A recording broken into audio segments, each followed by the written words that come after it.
Hello, happy Saturday evening, the St. Patrick's Day Eve. Um, we continue. I took a very long nap. Oh boy.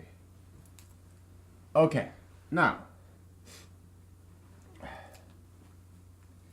let's start with the appetizer. Okay. Um, Basically, I know you love your parents, and I mean, I love my parents. Okay. Yeah, we need to honor our parents. Yeah, correct. But Jesus said, if you love your parents more than you love me, Jesus, if you love your parents more than you love Jesus, then you cannot go to heaven. Then you don't deserve to be with Jesus. That's what Jesus said. It's not what I said. No, it's what Jesus said. Okay? Oh, it's so pretty, you know. I have diet soda pop, water, cranberry, diet cranberry juice. Ooh. 3 ice cubes each. Oh boy, so good. Yeah, okay, so it's like this, okay? Your parents want you to be better than themselves. My parents want me to be more successful than they were because they love us, right? Do you know what that means? You do not want to make the same mistakes that your parents made. Like your parents maybe tattooed, pierced, obese, even gay. Okay? You don't want to make the same mistakes like that your parents made in their lives. Or maybe they smoke marijuana or whatever it may be, okay? You do not want to make the same mistakes that your parents made, okay?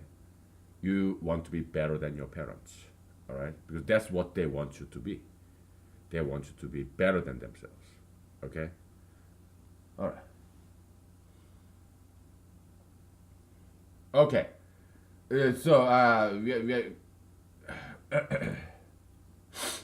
Okay, yeah, if one is outward, let's go back to this. One is outward. Uh, let's zoom it in for you. Okay. Here. Okay. Epsilon means external, outward. Okay. If one stress vector is outward and another stress vector is inward, then you need to subtract them. Okay. Cosine theta absolute value, ignore that because it's always 1 in one-dimensional space. Theta is 0, theta is 180 degrees. Absolute value, yeah, you always become 1. Okay, so ignore that. Okay, but if one vector is outward, the other vector is inward, then it will be one of this minus 1 blah blah blah will be minus 1. Okay, one of them will be minus 1. So then it will be just subtraction, and which is correct. Okay, but when we talk about the entire thing, the sign of the entire thing, it's a little bit more involved, and I still haven't figured it out how to do it. This blank, we need to fill in this blank. Okay. It has to follow the sign of this dominant vector.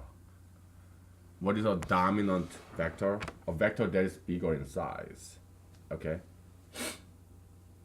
If there's a lot of pulling going on and small pushing, then they need to cancel each other out, but still more pulling is left. So the sign of this guy should be negative, okay? And there's very interesting point right here, okay?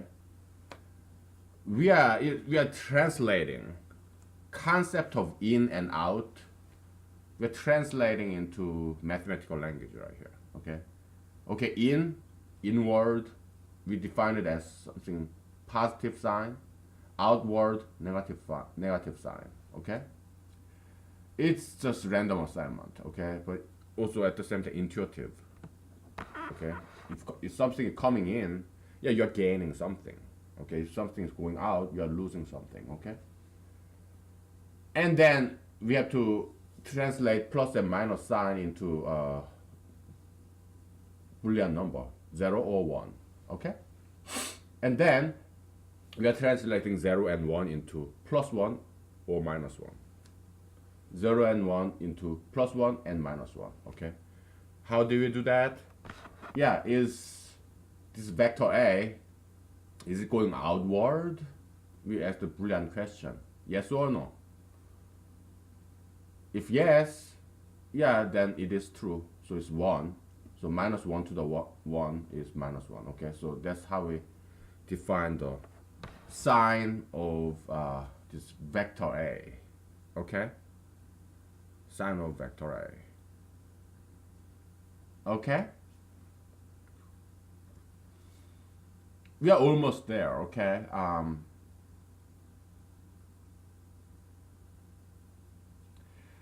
I guess it should be fairly simple from now.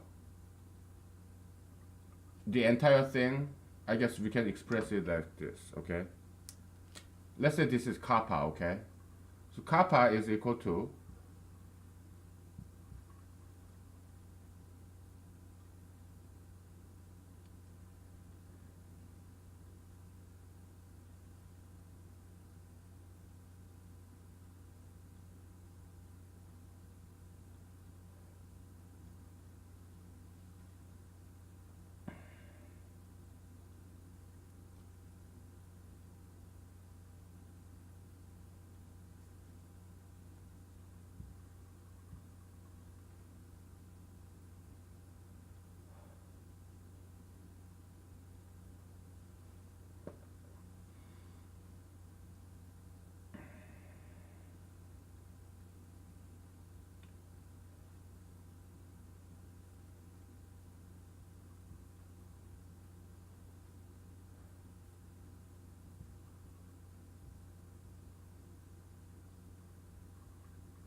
something like this. I mean, yeah, it's very long, but perhaps we can shorten this somehow.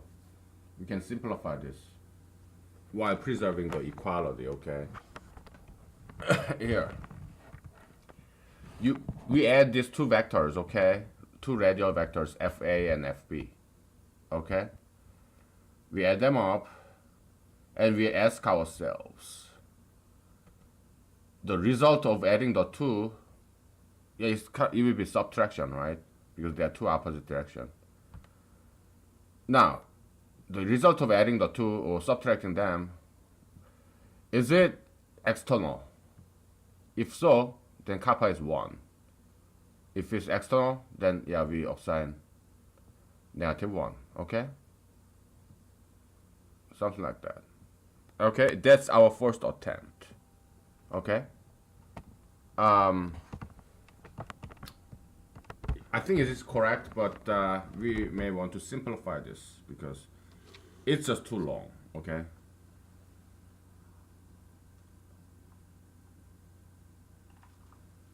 it's too long, so we want to simplify that. All right.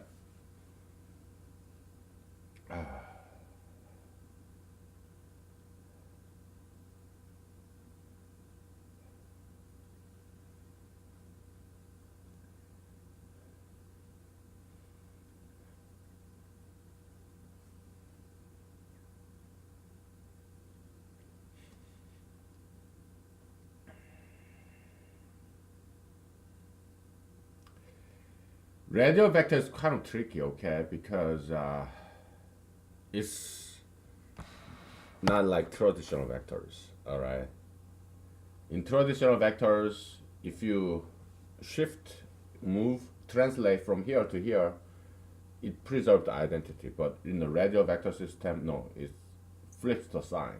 Okay, a vector going in, you move it beyond the center of mass, it becomes a vector going out. So it flips the sign. Okay, so what is equal in traditional vector system is not equal in radial vector system. Also, if we flip the coin, I mean, the opposite side of the moon is this. Vector going in is also same as if you just rotate it like this. Vector going in from the right is vector going in from the left. Okay, so, and that's different in traditional vector system. So what is different in traditional vector system can be equal in radial vector system. Okay, so that's why it's kind of tricky. All right, and I'm gonna bring in that chair with this back support because it turns out to be very helpful. Okay, we'll take a break. Okay, yeah.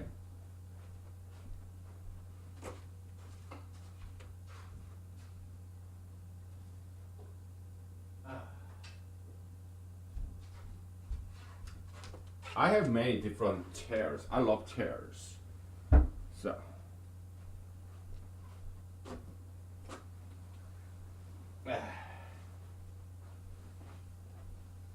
Okay, give me 1 second here. Gotta tie up this cushion. It's a wooden chair, so it's kind of it will hurt my butt if I sit on this wooden chair for very long. I need a cushion. You know. I have many cushions. I love cushions. So we'll be back, all right?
Okay. Yeah, I like this. I'm liking this lean back chair because I can put my hand around like this, Little things in life, okay? I'm very easy to please. It's very easy to make me happy. I just need one girl. Or perhaps I don't even need a girl. I just need internet. I, I'm not talking like PG-13 term. Or maybe I am. Whatever, okay? I gotta, yeah, cover up my bald spot. Can you see how much difference it makes? Covering a bald spot. Oh boy. 1 inch difference, okay? Because if you have a mole here, it's what, quarter of an inch, like here, it makes a huge difference, right? Because it's on your face. Okay, so you have to understand this, okay? Everybody, anybody can be very beautiful. It's not how your face look like. It's not that. It's your style. Okay? Nobody's ugly, all right? You just need to be lean, thin. If you're a man, yeah, you need to be muscular. If you're a woman, you need to be slender. No tattoos, no piercings, okay? Because yeah, how big is a piercing? It's very small, but if you have piercing right here, yeah, you just suddenly become very ugly person, okay? So no plastic surgery, okay, and no body modification, okay? Yeah, tattoo removal, piercing removal, that's a good plastic surgery. I'm talking about these Asian girls doing this like double eyelash, double eyelid, that kind of surgery, or make nose like pointier. Please don't do that. Nah. Beauty is about spirit. It's something inside, internal. Okay, it's not about the structure of your face. No. You're all beautiful in your own way. Okay, it's a diversity. Okay. So yeah, no plastic surgery. Okay, it's your style. It's your healthy lifestyle, fashionable clothing, hairstyle. Okay. And I don't want you to dye your hair either. Really, it's too chemical. Okay. Okay. If you're a woman, yeah, putting on traditional makeup like what eyeshadow, I don't know. I'm not a girl. Or lipsticks or foundation, that's fine. If you have tattoos, you need to get rid of it. You save money and get rid of it. If you cannot afford that, yeah, put some foundation so that you can cover it up. Okay. Or put on some long sleeve shirt, whatever. Yeah, don't show it to other people. With tattoos does not look good. Okay. All right. Yeah, we all make mistakes. Okay. Tattoos, piercing, yeah, it's a mistake, but it's all right. I mean, we all make mistakes. Okay. Now, oh boy, radial vector system. Okay.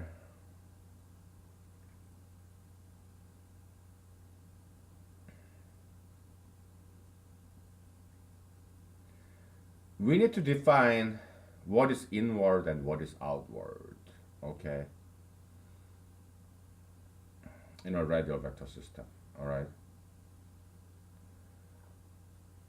And we're gonna switch out this board because it's getting too crowded in this board, and we cannot erase this yet. Okay, we're still figuring out. So we'll just switch out the boards. Okay. Ah. Ah. Oh boy. Here. Okay. I'm gonna switch out the boards. And we erase half of this, okay? Ah, boy.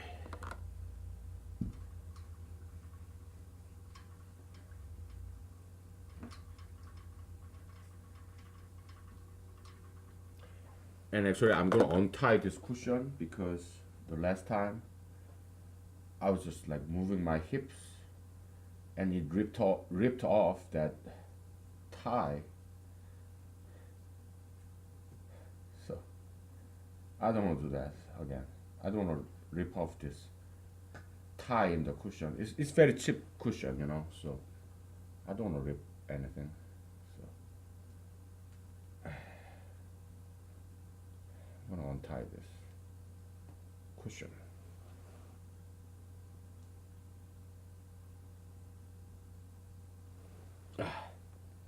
Not easy to untie with just one hand.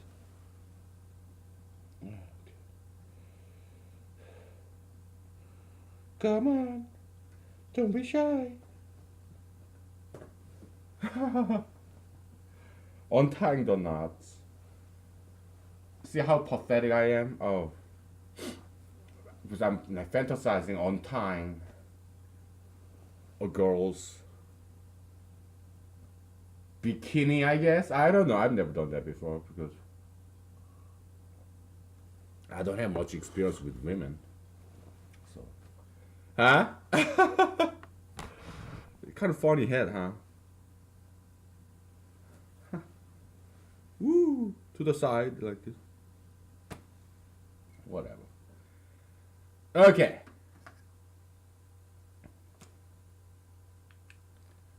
Let us get back. So,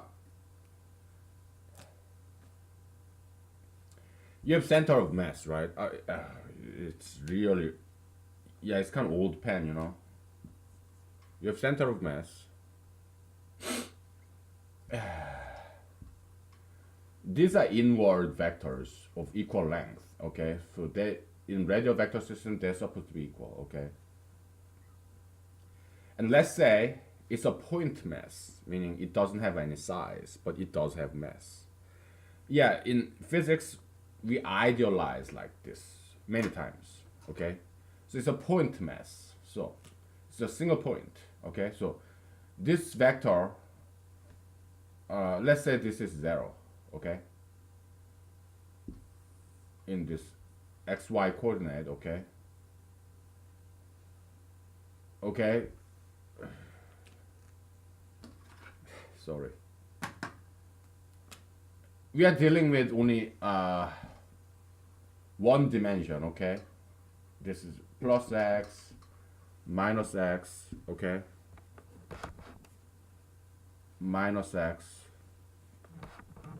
okay? Minus x plus x is one-dimensional coordinate system. Forget about y-axis. There is no y-axis. It's 0 here. X is equal to 0. Center of the universe, okay? Now, these two vectors are supposed to be equal, okay? So how do we define that mathematically, okay? We don't have to think about this horizontal translation in a radial vector system, okay? Because a vector pointing toward the center of mass from far away and a vector pointing toward the center of mass in the same from the right, same direction, is both inward. Are they equal? No. Why? Because we don't care about this distant vector. We only care about this contact force. The force that's in contact. That's the only thing we care. Okay. We are dealing with stress vector. Okay. So these two vectors are supposed to be equal. How can we define that? What kind of mathematical formula would that be? All right.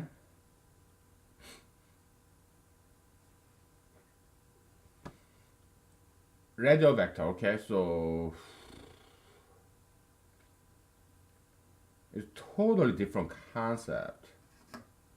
Radial coordinate system is totally different concept, okay.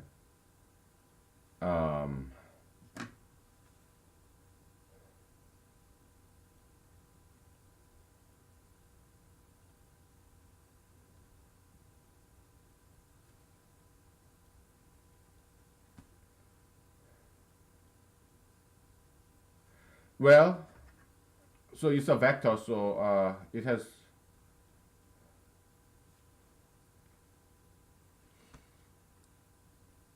direction, but we do need to distinguish uh, is it from the left or from the right?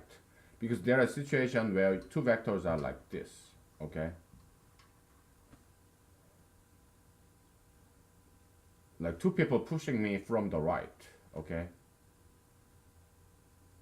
So it's kind of different from radial vector system then, because, well, it is actually same.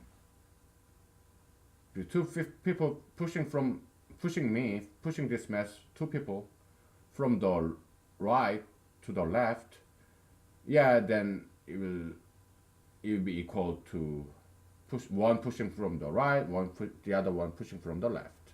Okay, it will feel the same amount of pressure because they have to add up. Okay. Yeah.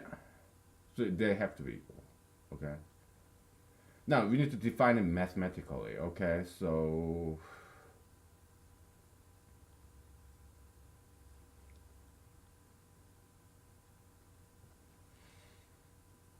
I guess the way we can define a vector like this is this.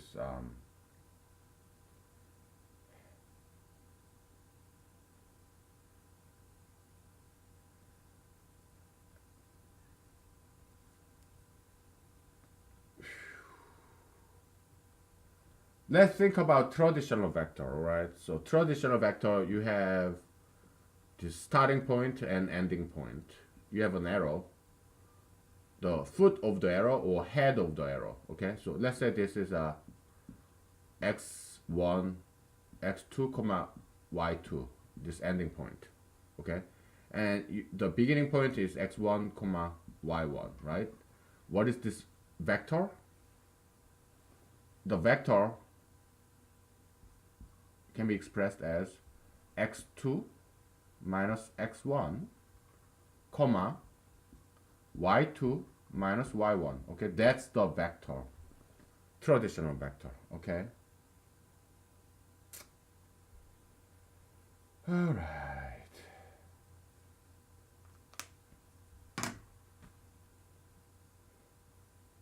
But that kind of this is the traditional vector, how you express it. Okay, because what I did here is this. Okay, you have some random point of origin, right? And you have some random vector, okay? And it's a vector subtraction, okay? Let's say this is A, B, C, okay? And B and C are position vector, and A is just a vector of this guy. A is equal to B minus C, okay? Head minus tail, okay? That's how vector subtraction is calculated. Why? Because B is equal to C plus A. You pass the C to the other side. Okay, so traditional vector summation. All right? B is equal to C plus A. Okay, vector summation.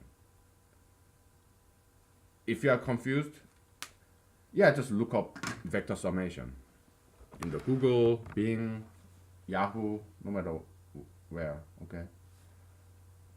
Your favorite search engine. Yeah, vector summation, okay? And vector subtraction, then catch up, all right? It's very simple and easy concept.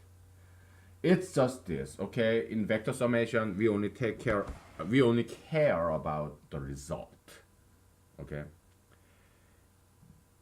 Let's say you're going to school, okay?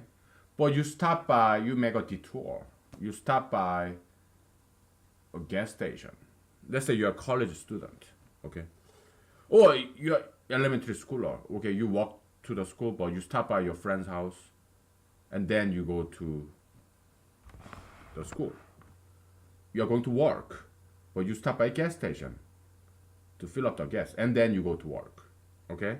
Result is the same. You are going to work. From here, yeah, you go to work straight, or you make a detour.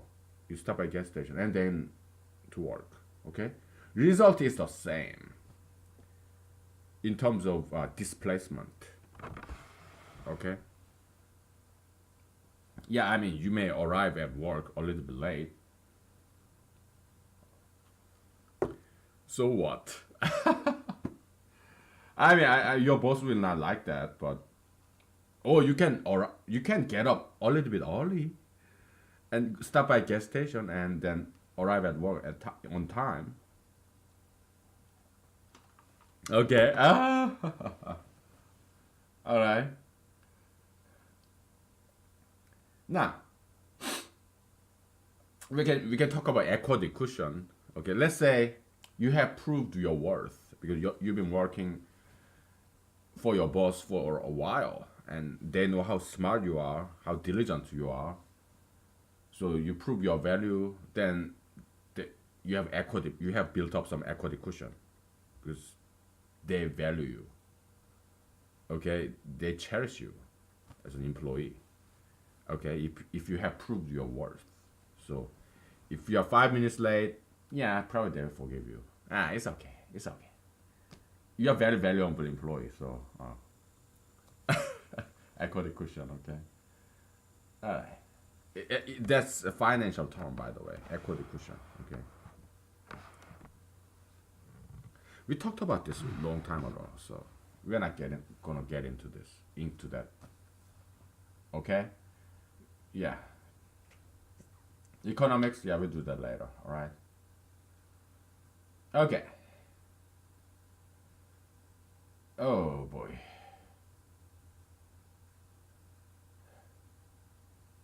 How do we define radial vector? Okay, so oh boy. Uh,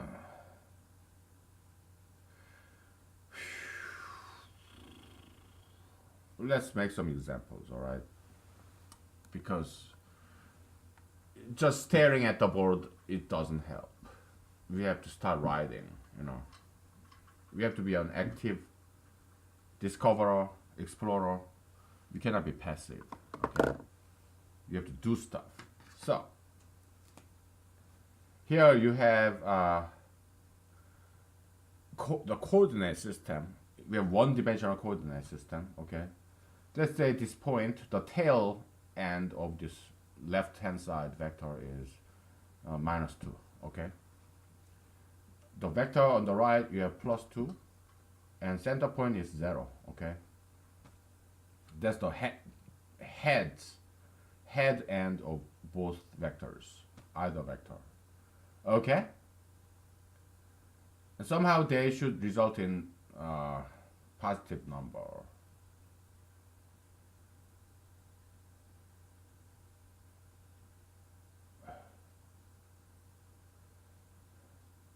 Well, if there is a vector going outward, you have 0 and head is -2, that should be -2, and this should be +2, okay? And here, yeah, this should be -2, and this should be +2. Going outward, it has to be minus. So how do we define that in a simple mathematical expression? We're kind of stepping back a little because we are trying to define this radial vector summation, right? We realize that we need to step back a little and go back to the basics, okay? If you're a scientist, you do this a lot, all the time, right? So you know what I'm talking about. Are you a theorist, scientist, engineers, whatever? Yeah, then if you're trying to create a brand new theoretical framework, probably not as an engineer, but as a scientist, mathematician, physicist, then yeah, you need to step back a little, many times, okay? Think about some fundamental stuff. That's what we are doing here, okay? I'm educating you how to make brand new theories, how to make scientific discoveries, okay? So it's education. Because I want you to be scientists, mathematicians, economists, physicists, whatever, okay? I want you to be a scientist, okay? Because we need more good scientists. If you are already scientists, yeah, you can still learn something here. Okay, so okay, all right.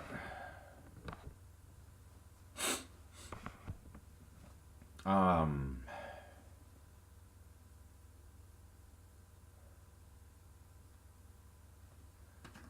so this guy,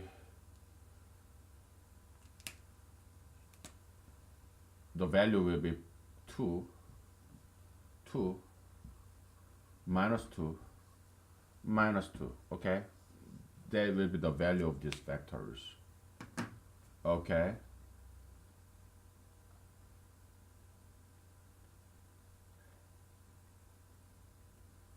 How do we mathematically define a vector to come up with this kind of result? That's the question. All right.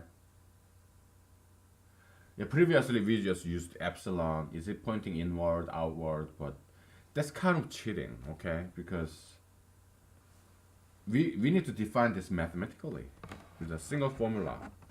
All right. The radial vector in one dimension. That's our task. Okay.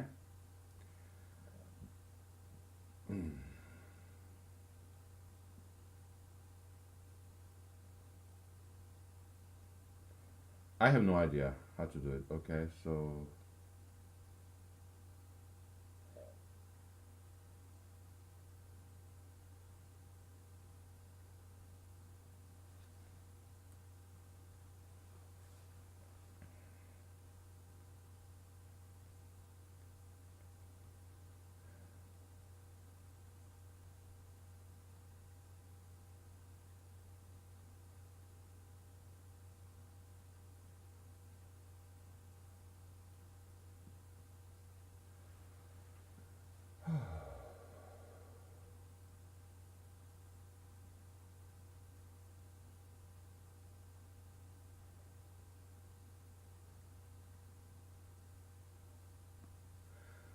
well, let's take an attempt, take a shot at this.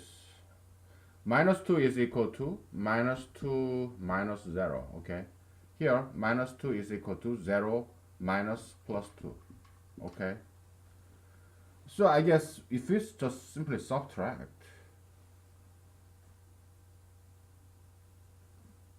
the number on the right from the left, okay, regardless of tail and head, yeah, we can arrive the desired result upstairs. I mean, these two instances. How about here? It doesn't quite work, does it? Oh boy.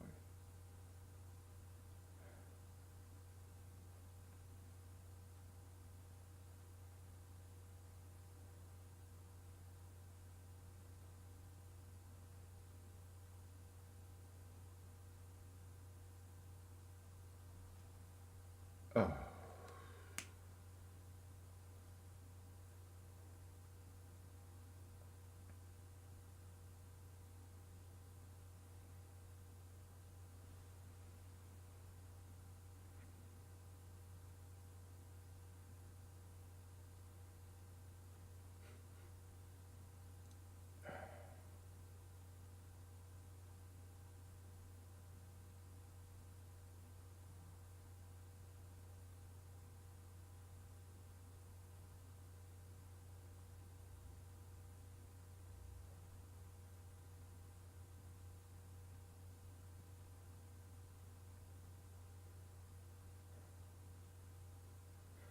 Well,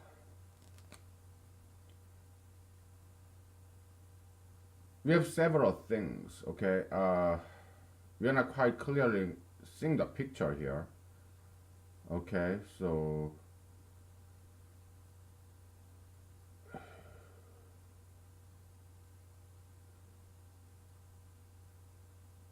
okay, in a stress vector, okay,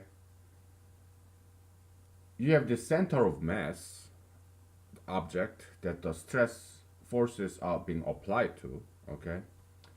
It's either you're pulling this object or pushing this object. So it's a head or tail of a stress vector have to touch the center mass, this object. Okay.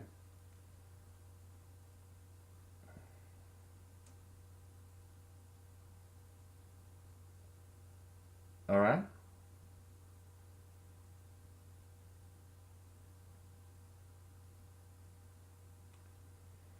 It will be a Boolean logic.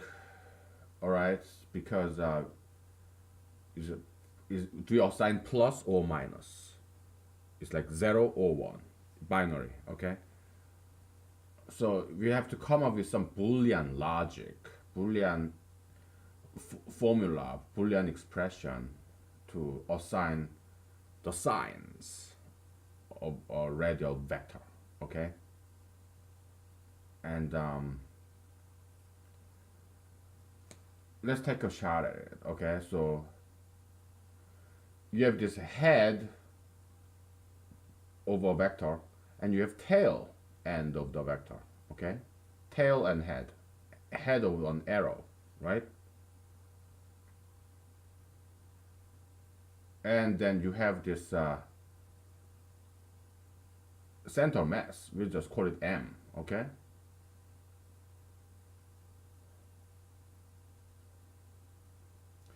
If head is equal to the coordinate, one-dimensional coordinate, like 0, -1, -2, -3, that's the coordinate. It has only one number.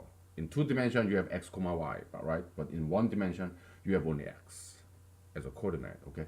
+1, +1, +2, +3, +4, 0, those are the coordinate numbers in 1 dimension, okay? Plus, minus, 0, okay? So now if the coordinate of head of this arrow is equal to the center of mass's coordinate, then the vector, radial vector, is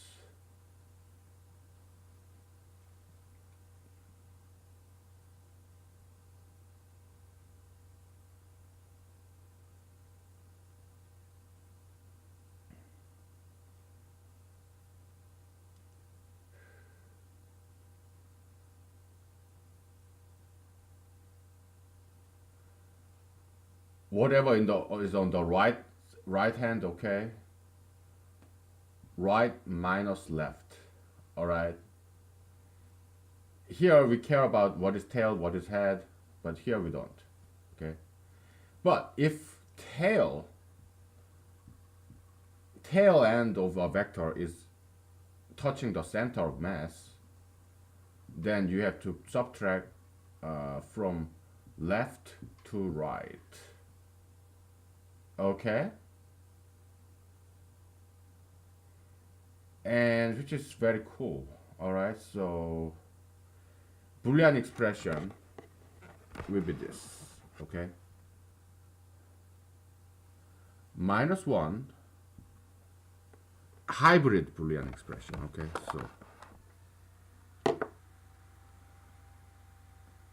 so radial vector v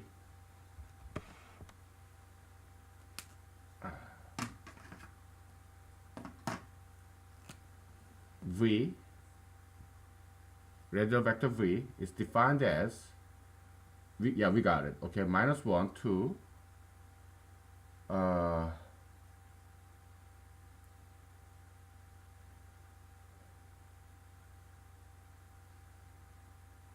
is coordinate of the tail is equal to center mass's coordinate. Yes, then it's 1. So it's -1 times L R minus L. Okay, that's it.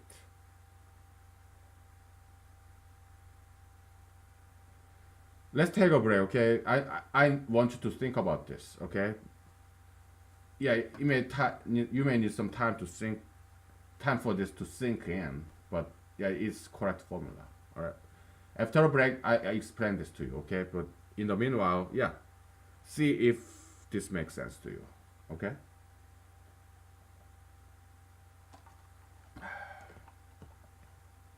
Yeah, so we got it. All right?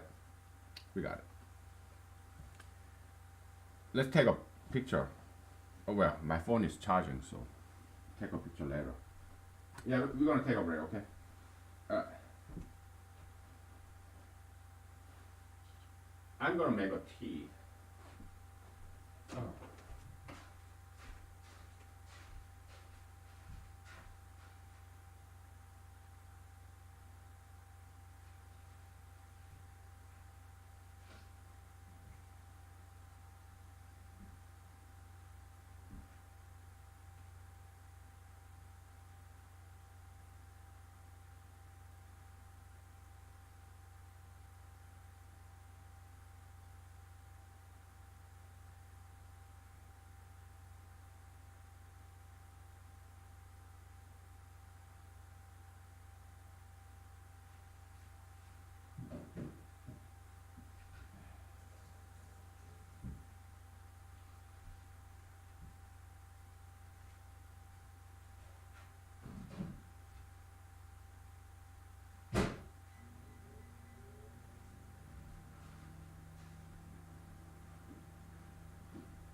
Okay, we're back.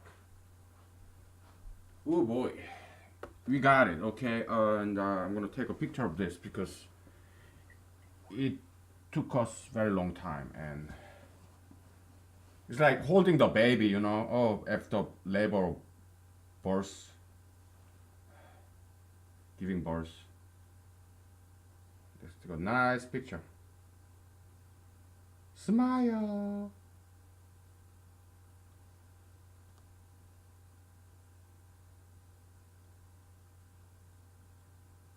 Okay. Now let me explain. Okay, I'm training you to be a good scientist, good mathematician, good economist, good scholar. Okay, it's training session basically. Education. All right. Yeah, I'm playing the role of a teacher. Okay. Also a student too because I'm learning this too.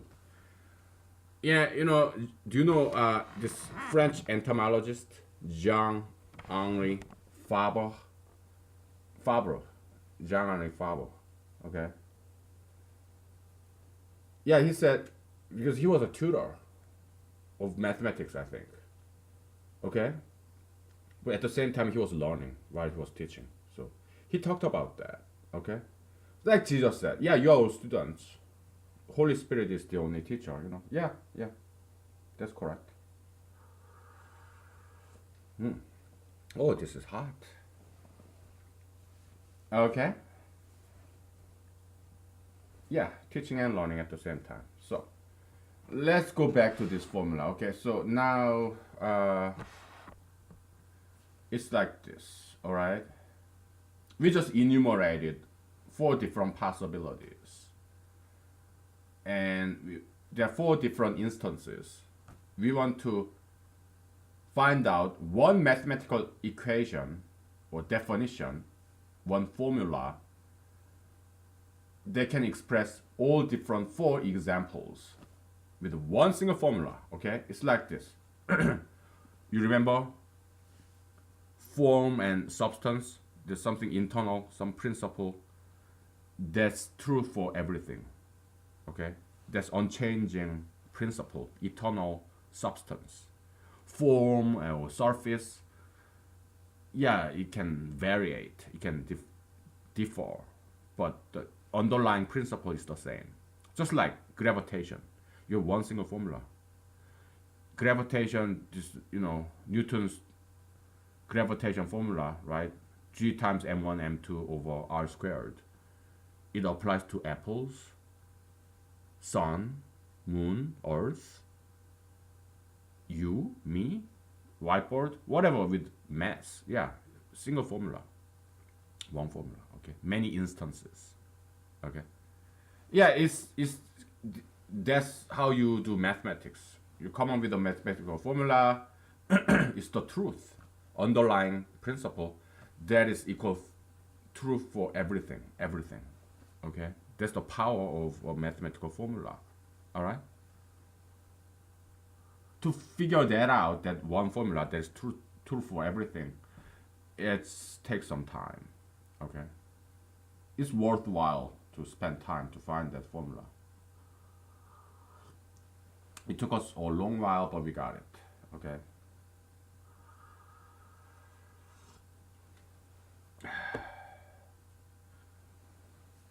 You know, I learned from my friends about this term scope creeping. There's this project, right? It looks like a simple project, but after you started it, the project gets kind of bigger and bigger, bigger. Scope creeping, whatever. Okay? Yeah, that's what we are experiencing here. Okay? Because we realized the calculation of stress,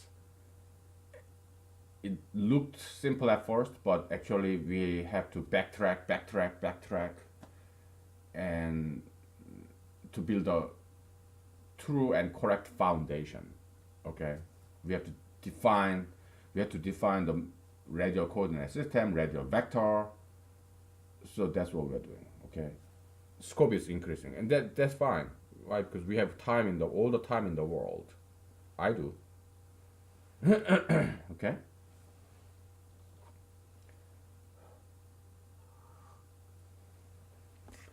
Enough time at last. Just like in Twilight Zone series.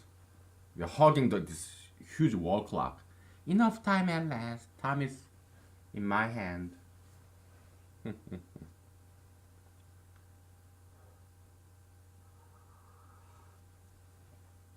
Okay.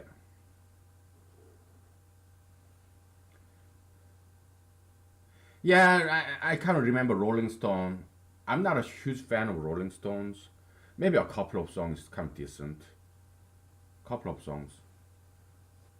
They say Beatles is like oxygen, Rolling Stone is like carbon dioxide. I kind of agree with that saying. Rolling Stone is just okay.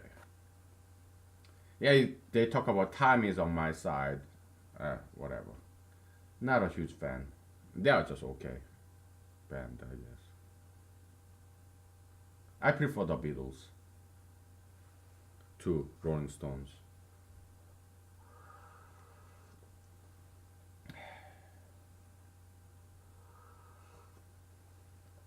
Okay, so let's explain this.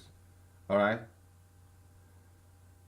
let's just plug in the numbers. Okay, what is right is you have a vector. Okay, you have head and tail, head and tail, head and tail, head and tail.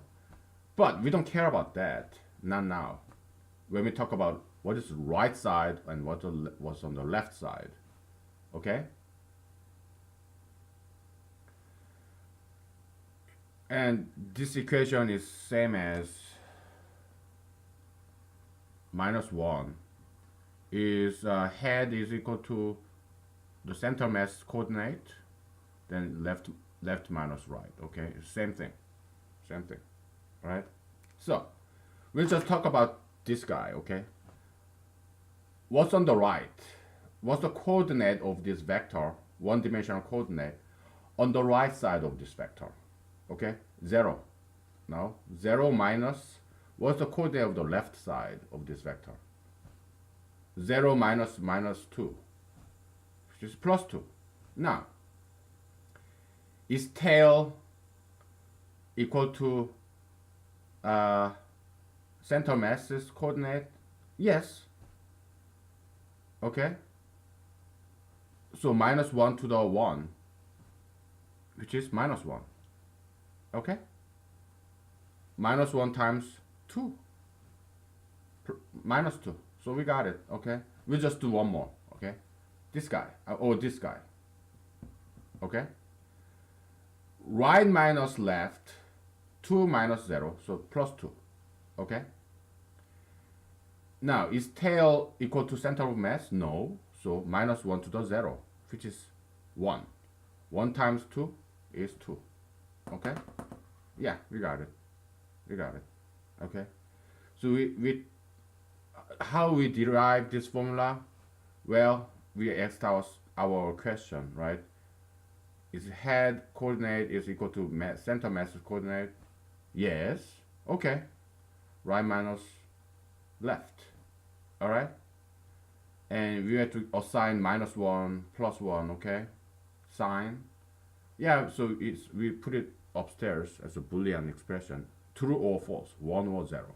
Okay, that's how we did this. Okay,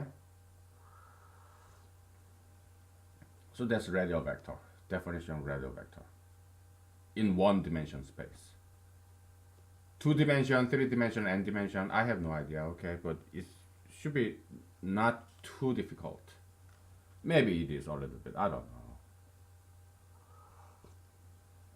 know. Okay. Oh boy.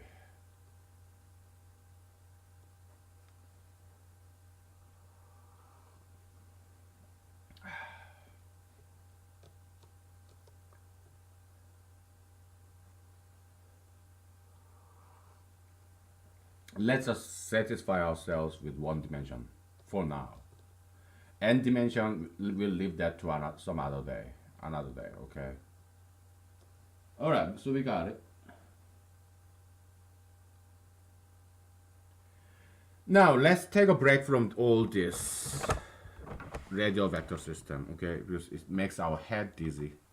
All right, so let's just take a break, okay? So I'm kind of getting hot. Whew. I have to turn off the heater. My goodness, it's so hot.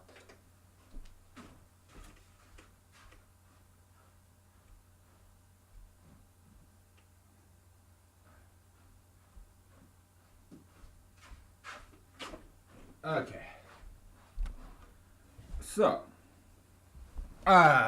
let's talk about this circular motion. Okay.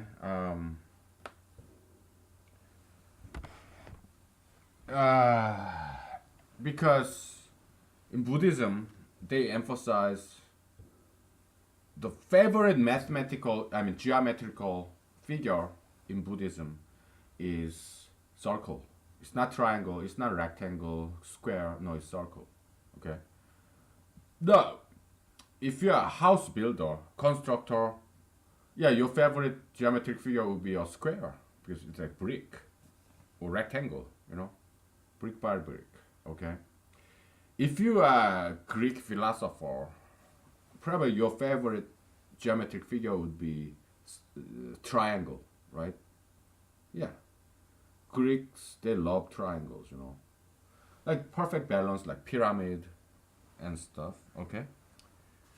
So, and now we'll talk about circle. Okay. The circular motion. It's this. Okay. Let's say in space or zero gravitation chamber. Yeah, you can have this sling. You have this string. At the end, you have some ball attached to it. Yeah, sling, right? And if you spin the sling very fast, too fast, then the ball will detach from this string and it will fly away and break the window, okay? And it will go on a straight line. Why? Because there is no gravity. Okay, if there is gravity, it will be like spiraling up, spiraling outwards fashion, kind of, because there's gravity still pulling, Yeah, escape speed of a rocket, satellite, whatever. Okay.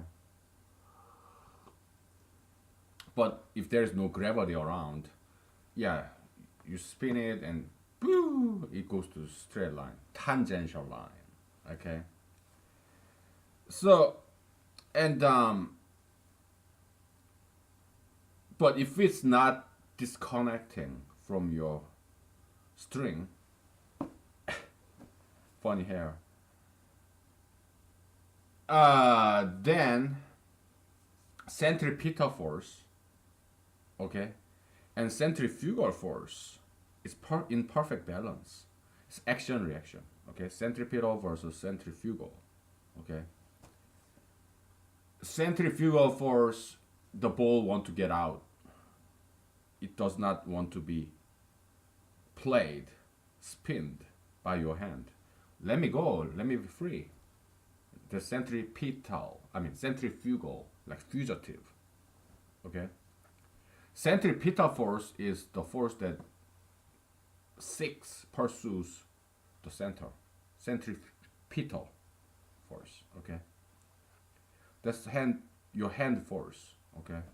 I like this ball, Don't go away.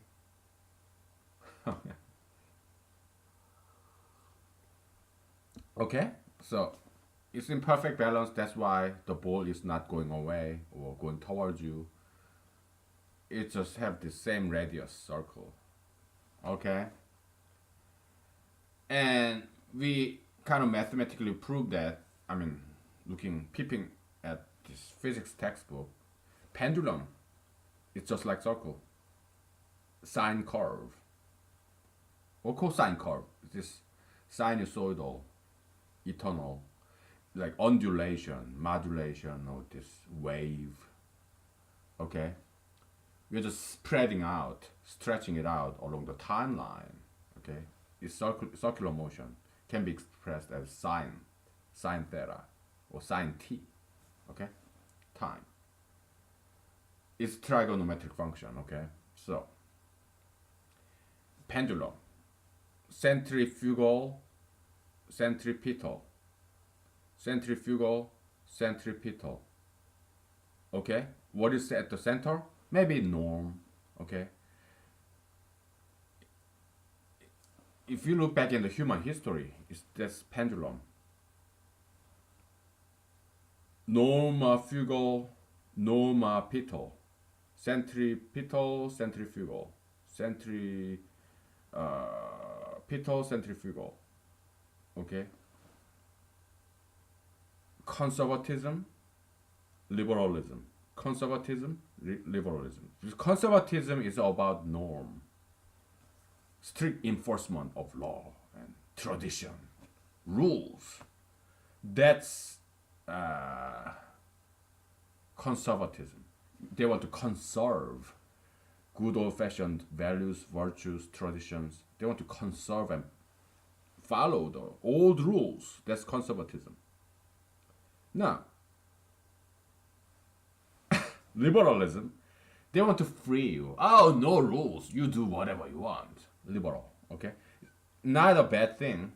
It's a good thing. Liberalism, yeah, it's cool, okay? Tolerance, open-mindedness, progress. Yeah, let's make some changes, okay? It could be good, it could be bad. Conservatism, same. It could be good or it could be bad, okay? So it's good to undulate like this, go back and forth, okay? This American politics history, right? Democratic Party, Republican Party, switch back and forth. Who becomes the president, Congress, whatever, Supreme Court, whatever, okay? It's good, yeah, because people get fed up. If we are too normal, if this age that we are living in is too normal, hey, we want to be some abnormal. Let's be creative. Let's try something new. And it's like far left, abnormal, off normal, abnormal like AB, normal. This AB is same as off. It has same word origin. Off the norm, off the wall. Wall, what is wall? It's a rule. Okay? You cannot get past this wall. You have to be inside this room, confined space. Wall is a norm, rule, upright wall, perpendicular, straight wall. Okay? You cannot get behind this point. There's you here, there's another room here. That room is for somebody else. This office space or apartment, or that room over there is bathroom. You go there only when you poo and pee. Don't eat there. So wall division. Okay, it's rule. Okay, in humanology term, yeah, wall defines. It's like aqueduct, channel, pipe. Okay. Wall. You are water or air. You have to follow this pipeline. Go straight or go to the left, right. You have to follow this wall, pipe, this line delineation. Okay, you cannot go anywhere else. So by this pipe, channel, aqueduct, or road, it's a rule. You cannot go off the road. You have to stay in the road if you're driving. If you're hiking, yeah, stay in the trail. You cannot go off the trail. Okay? Then you get lost. Okay? Yeah, it's the rule. Wall is about rule, norm. Okay, so off the wall, this English expression, right? Yeah, I kind of learned it from Michael Jackson's song, Off the Wall, and his album, Off the Wall. Because I had no idea what that means.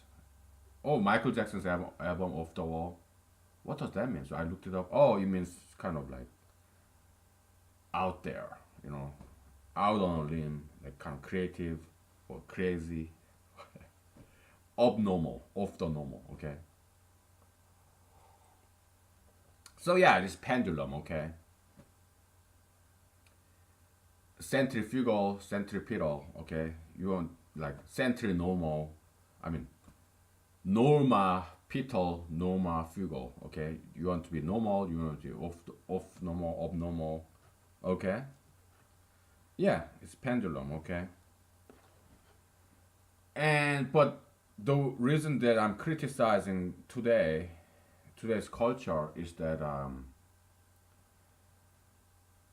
people have been creative in the wrong way. Okay, you can be creative the right way and the wrong way. Okay, you can tattoo your face with all this creative kind of art, but no matter what creativity you express with facial tattoo, it's ugly. Period. It's the wrong way to express your artistic endeavor. Draw it in canvas. Why? Your facial tattoo, the space will run out. Then what are you gonna do then? Hmm? You are playing with your own body, your own life. Not just facial tattoo, tattoo anywhere in your body. It's something very absurd, okay? So you shouldn't do it, all right? You wanna draw something? Yeah, draw in a canvas, okay? Draw all you want in a canvas. You run out of room in the canvas, you buy another canvas. Sell your sell your painting, make money. So no tattoos, all right, of any kind. All right. Ah boy, that was our break.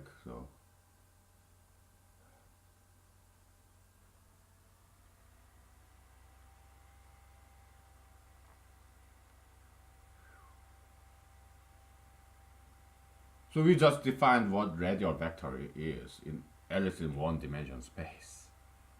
Okay, and uh, I think we talked enough about this. Okay, we, probably it's best for us if we don't talk about this today anymore. Maybe tomorrow. Okay. Eh, I don't even want to look at this because oh my goodness. Yeah, no more mathematics today. Okay. Oh boy, this just yeah. Tomorrow we get back to this tomorrow. All right.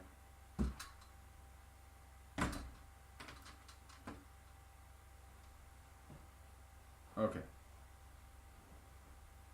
Let's take a break. All right. Let's take 5. Oh boy.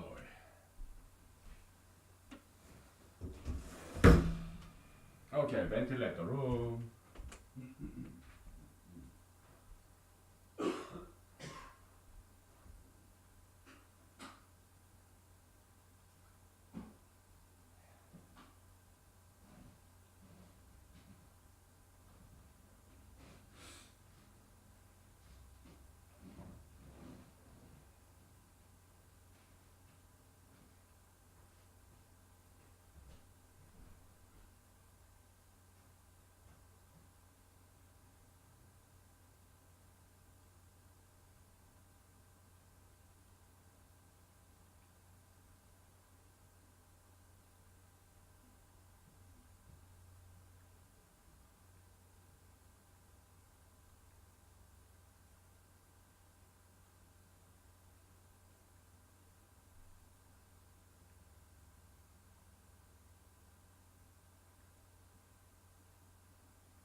Okay.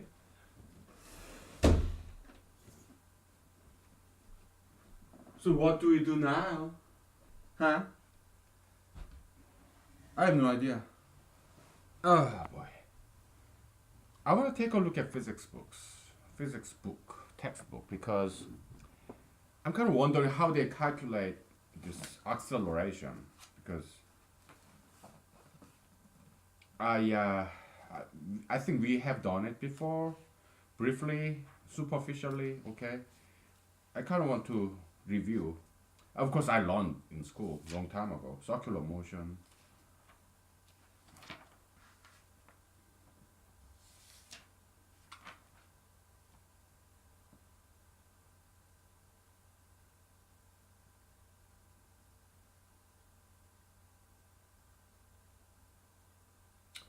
Okay, uniform circular motion.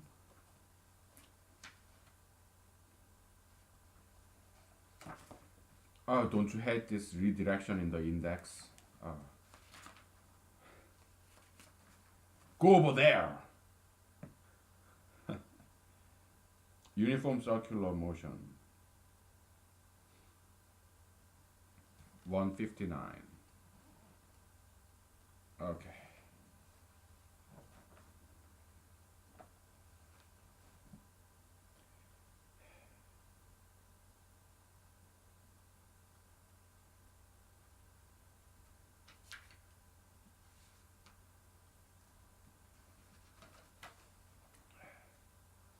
Again, redirection.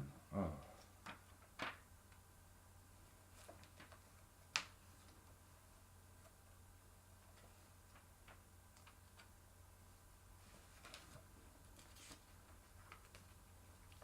Motion in a circle.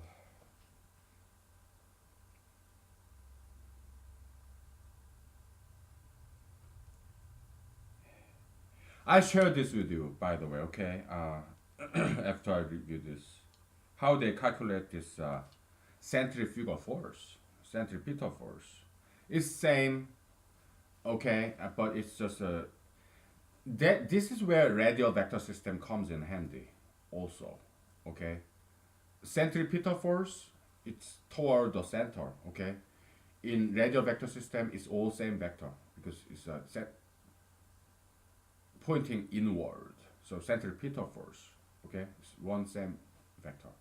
Centrifugal force is the reactionary force. Centripetal force is the actionary force, action reaction, okay. Centrifugal is going outward, okay. So there's a tension in this string, okay. So they balance out. So that's why eternal motion, okay. It's not, the ball is not going anywhere, okay. All right.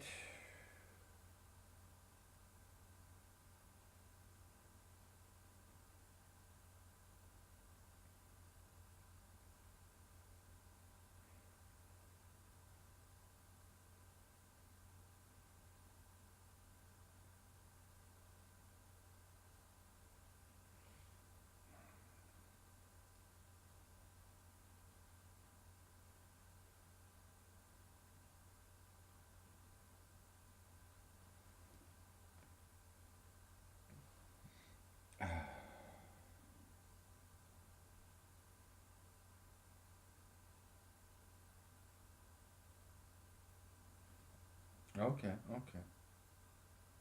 Fair enough.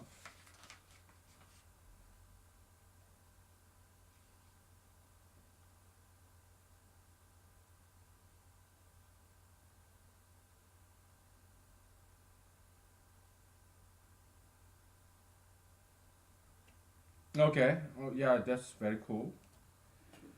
Now that I have the stool that I'm not sitting on, I can put my book on the stool. Better than putting it on the floor. Alright, so we have to find something to erase. Let's erase that guy, okay? Nah, we don't kind of want to erase that. Well, we'll just copy over the final radial vector formula and then we can erase, okay? So, oh, we can erase the upstairs of this guy. Yeah, because, alright, let's switch out the whiteboard again. So we can erase something and move on. Talk about physics. Uniform circular motion. Calculation of centripetal force. Okay. Let's make some room for the whiteboard to move in. I gotta turn back on the heater, by the way.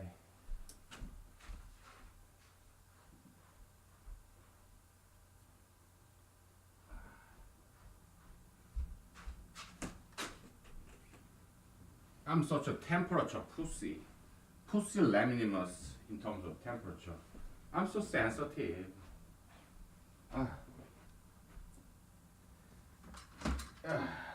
Okay. There.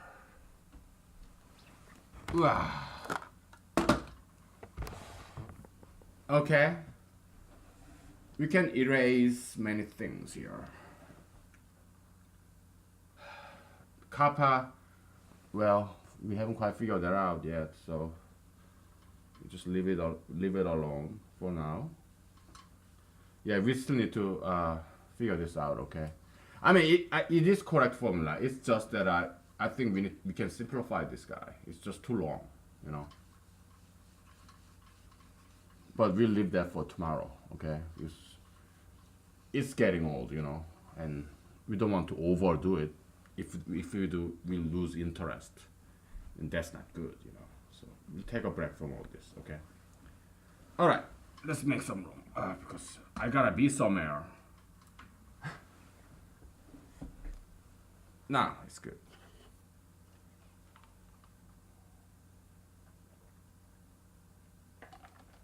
Okay.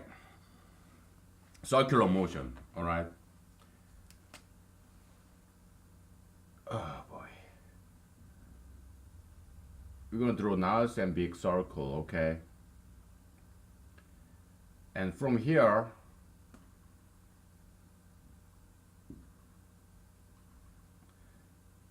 you have this tangential vector v1, okay?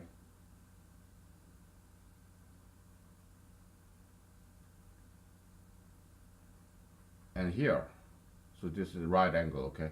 It's circular motion, okay? You have a tangential vector v2, okay? So we are doing traditional vector system, all right? So this is very handy. So you have v1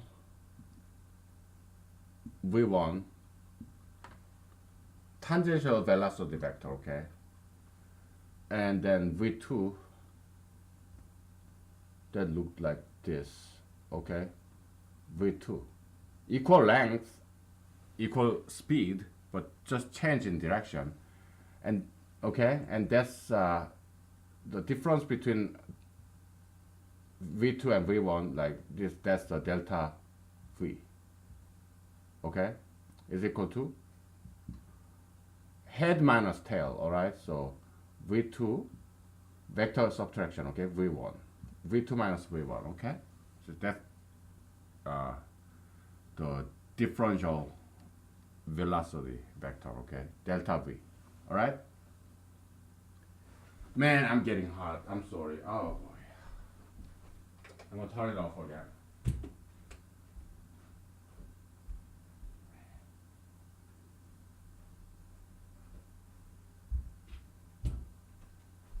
Okay. So,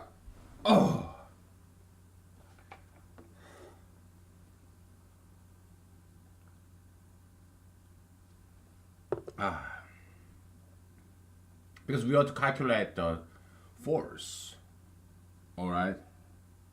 Centripetal force, F equal ma. So we need to calculate acceleration, all right?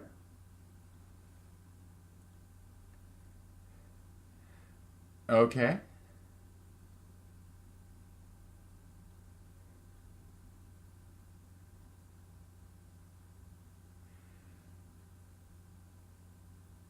And the way they calculate this is this. Let's say this is theta, right?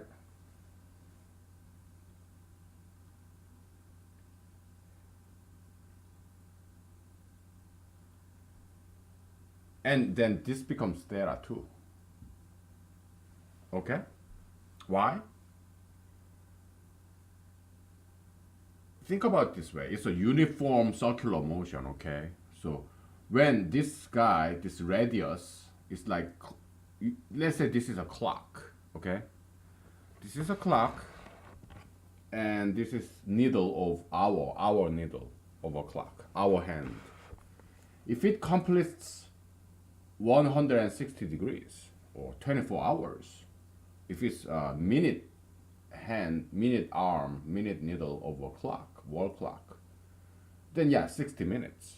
If it's a second needle, then yeah, 60 seconds. It completes the 160 degrees, 2 pi, okay? And then we have this vector v1, right? If it completes the circle, okay, then the angle theta, let's say this is theta 1, this is theta 2, okay? When v1 completes the circle, then theta becomes 160, okay? And theta 2 here, the angle between this arm along the timeline, okay, it also becomes 160. When the theta is 0, yeah, theta 2 is 0, it's the same moment, and that's when the theta 2 also becomes 0, right? And it's a uniform. So yeah, it has to be the same theta here, okay? So conceptually speaking, okay? I mean, yeah, you can prove this theta 1 and theta 2 is equal by some geometry, okay? But we'll skip that, okay? Because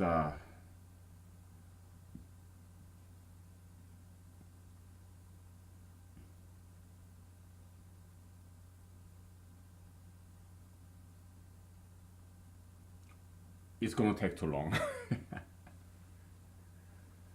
Maybe we'll just do it, okay? I don't know. Yeah, let's just do it. We have time, okay? So,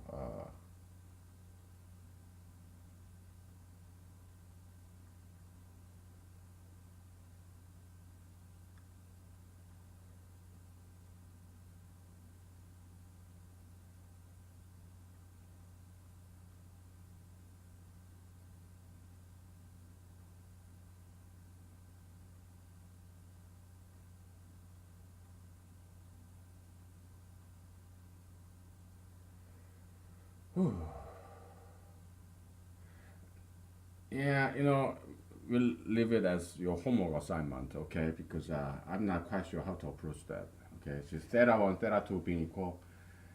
Uh,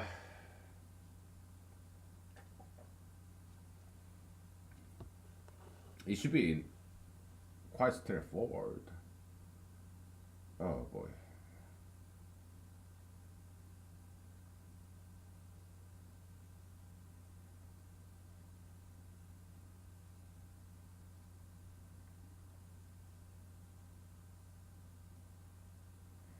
It's like this, all right? There is a circle, okay? And you bend like 90-degree. You have a clock, okay? You have this minute arm made with metal. You bend the metal so that it's kind of crooked, okay? We're kind of simplifying the situation here. We are really running out of space, aren't we? Oh well. We can get rid of this eraser guy somewhere else. Okay, so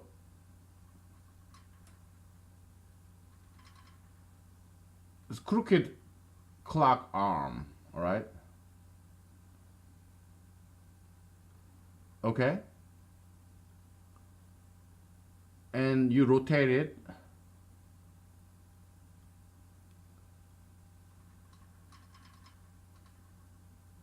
It's a 90-degree, okay? You rotate this guy by theta.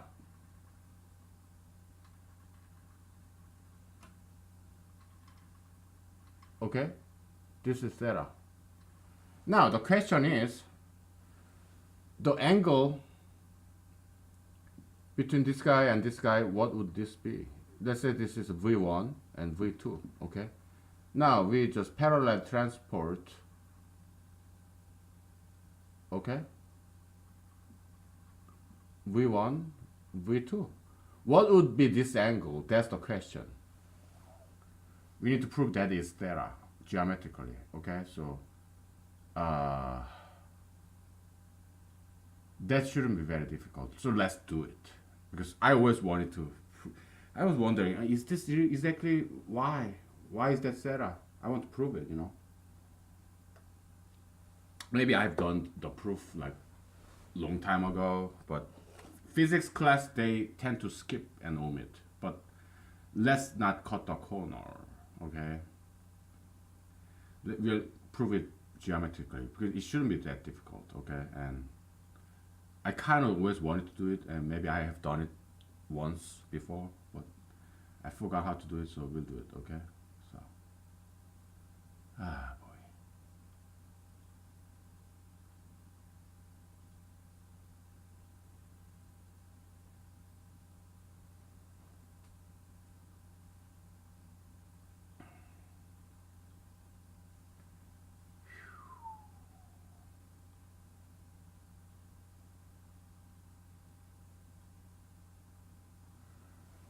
Well, for now we'll just call it phi, okay? We have to prove that phi and theta are equal, all right? So,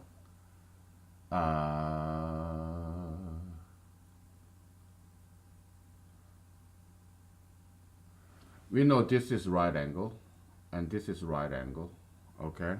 I'm sorry. Oh my goodness, I've been talking without showing you. Sorry. My apologies.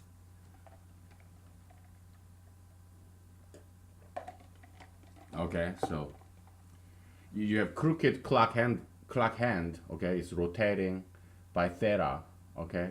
Now you parallel transport v1, this guy, the tangent, v2, this the vector, parallel transport, and the angle here we call it phi, and we need to prove phi equals to theta. Okay, that's our problem. It's a geometry problem. We love geometry. Geometry is really cool. Okay. So how do we prove that?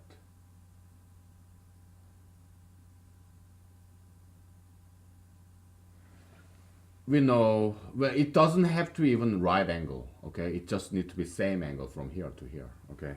By the way, we're kind of generalizing this problem, okay? It doesn't not have to be right angle, but it just angle here, it needs to be equal, okay?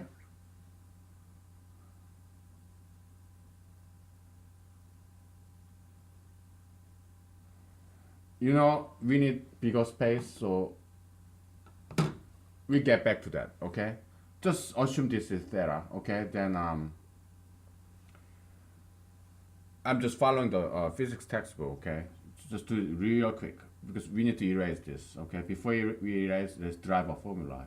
Just follow along the physics textbook, okay? So this is R, all right? And here,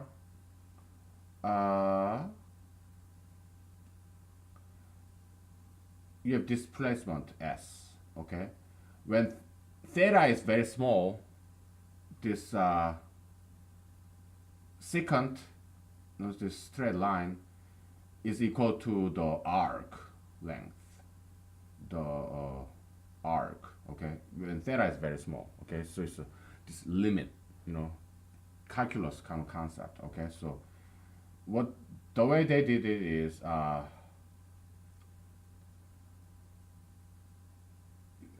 this triangle right here and that triangle over there, they are similar triangle, okay? So they're proportional. I forgot how to say it in English, okay? It's a proportionally equal angle, equal triangle, okay? So just differing by the size, okay? You have R here, V1, V2, well, they're equal in length, and there you have this theta, same, so The way they did it is like what?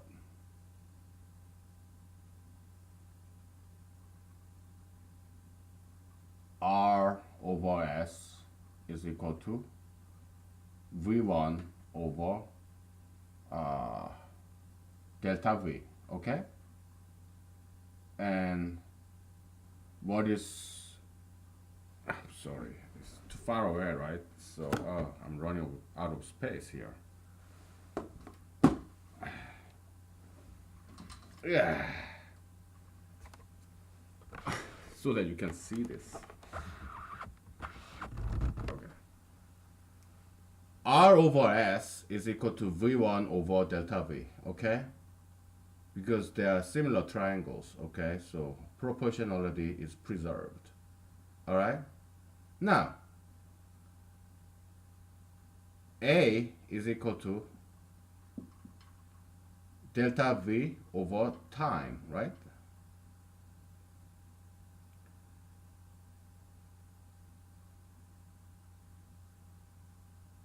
Which is equal to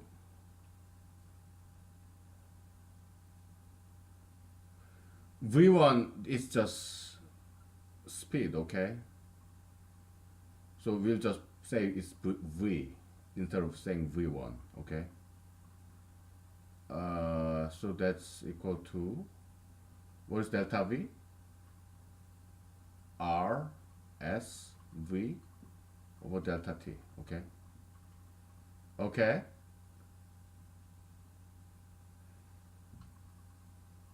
And what is V?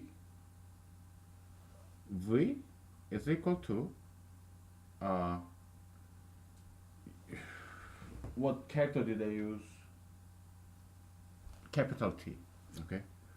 2 pi r over capital T, which is the period, okay? The time it takes to complete a full circle, okay? So that's V, so R and R that cancels out, so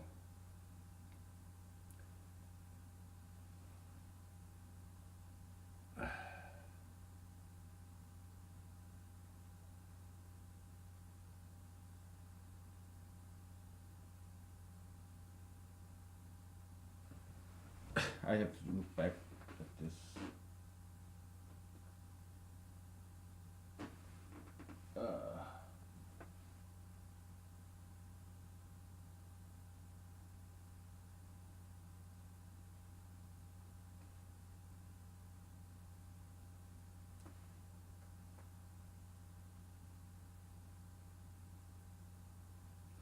Oh, okay.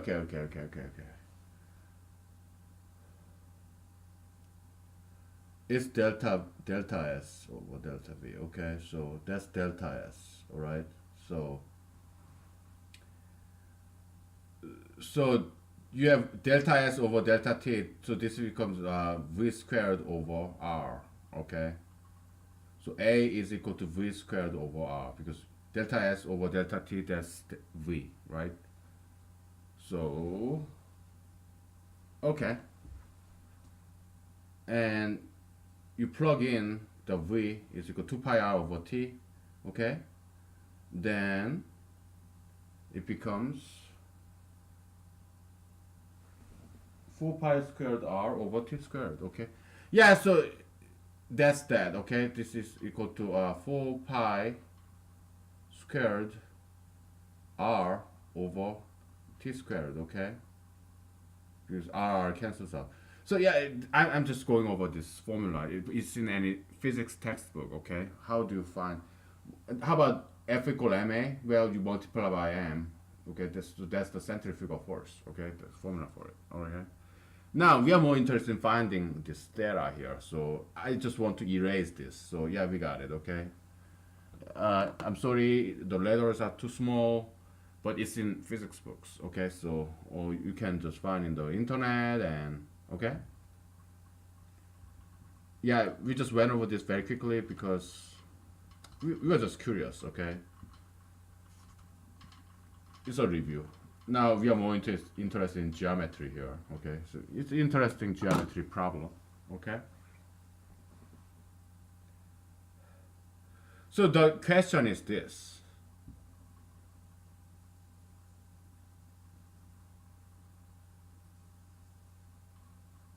It doesn't matter whatever angle. It doesn't have to be 90 degree. Okay.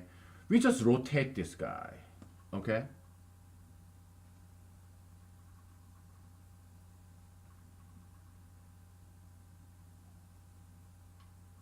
Rotate it by theta. Now, how much does this second arm of this crooked needle, how much does it move? By what angle? That's our question, okay? Would it be theta?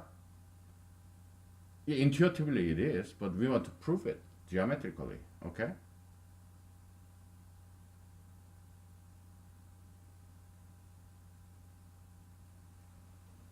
And we want to kind of generalize it, you know?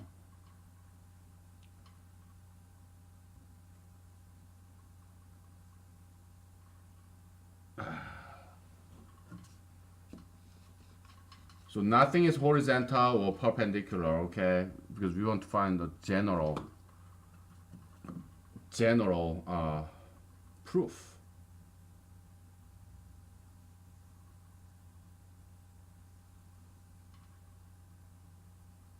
Eh,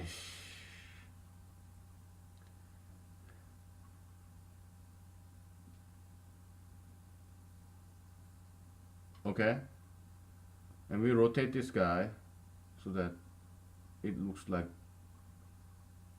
this, all right? By theta, all right? So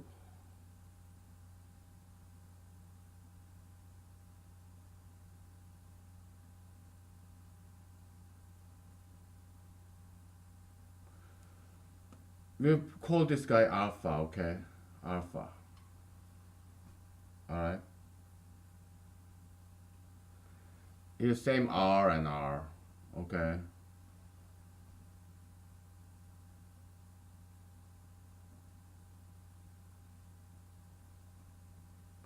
So we have triangle right here, okay?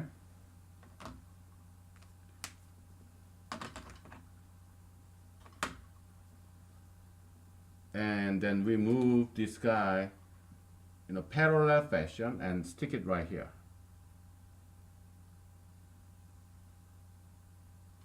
Okay?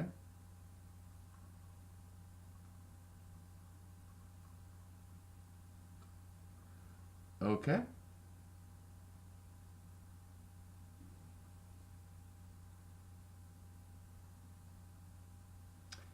This is the angle that we want to find. Here, okay? That's, we want to prove that this guy is theta, alright? So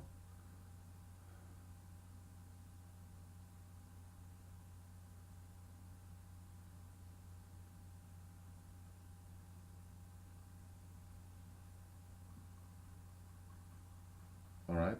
Yeah, we have parallelogram right here, okay?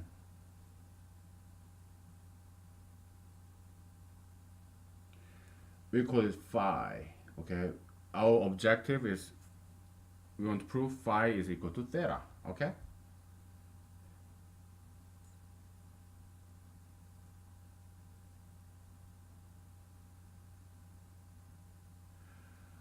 Well, this guy we can call it beta, and this is equilateral triangle here, R and R, okay? So this is beta too, okay? Equilateral triangle, okay? So that's beta. I think we are getting pretty close, okay? So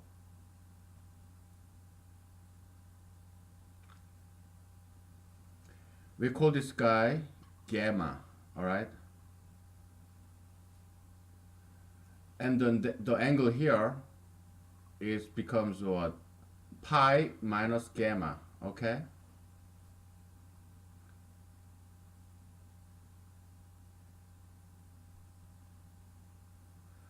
Okay, so alpha, here alpha is equal to beta plus phi plus pi minus gamma, okay?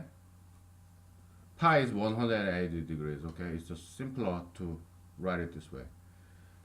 A couple of days ago, it was International Pi Day, like March 14th. Okay, kind of cute. And because it sounds like this pie that we eat, so they sell pies. It's kind of cute. Just come up with sugar-free pies for me, okay? Then I will eat it. Pie with no added sugar. If the sugar is from fruits, then that's fine, okay? All right, now we know theta plus 2 beta is equal to pi, okay?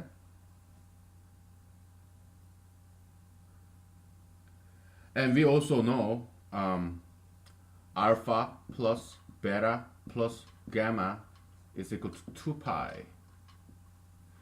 Here, the first equation here, alpha is equal to beta plus pi minus gamma plus phi, right? Now, second equation here is just triangle. Theta plus beta is equal to pi, 180 degrees. You know, 3 corners of a triangle, okay? Now, we're looking at this 2 pi, 360 degrees here. Alpha plus beta plus gamma is equal to 2 pi, okay?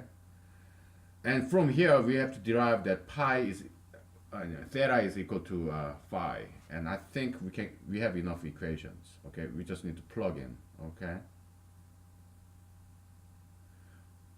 To find relationship between phi and theta, we need to get rid of alpha, beta, and gamma, okay? That's all we need. And we have 3 equations. So yeah, we can do it, okay? We have 3 system of equations, system of 3 equations, and there are 3 variables, alpha, beta, gamma, okay? And we can get rid of alpha, beta, gamma because we have 3 variables and we have 3 equations, okay? So yeah, let's do that.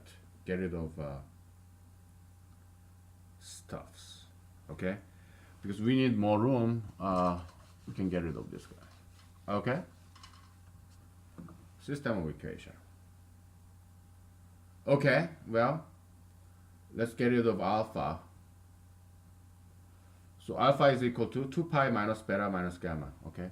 So 2 pi minus beta minus gamma, that's alpha, okay? It's beta plus phi plus pi minus gamma, okay? Now, we need to get rid of beta, okay? Okay, so before we do that, let's rearrange this equation, okay? 2 pi minus gamma, they cancel out. 2 pi minus phi becomes beta go over there, 2 beta, okay? And what is 2 beta? Pi minus theta, okay? There we go, we have it. Wait a minute. Oh yeah, here we have pi, 2 pi, so they cancels out, right? So it just is pi. 2 pi, pi, okay, they cancel out. So pi minus phi, and minus gamma, they cancel out, and minus beta to go to the other side, that's 2 beta, okay? And here 2 beta is equal to pi minus theta, okay? So yeah, we got it. Phi is equal to theta. Okay, we just proved it geometrically. And also using the system of equation. We used algebra and geometry, okay? How cool is that, okay? So yeah, we just proved that, okay? I can do this very fast because I'm trained in mathematics, okay? So if you cannot follow me that fast, that's fine. You just practice, okay? Then you'll be able to do it like me, okay? Stay in school, okay? Because that's the only education system that we have, okay? Yeah, so in the future, yeah, we may reform education system so that you can just study at home. But for now, school is all we have. So yeah, stay in school, okay? Keep learning, all right?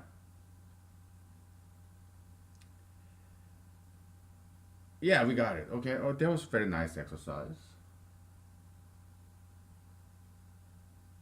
Now what? Now what do you do? Well, let's take a picture because it's kind of pretty.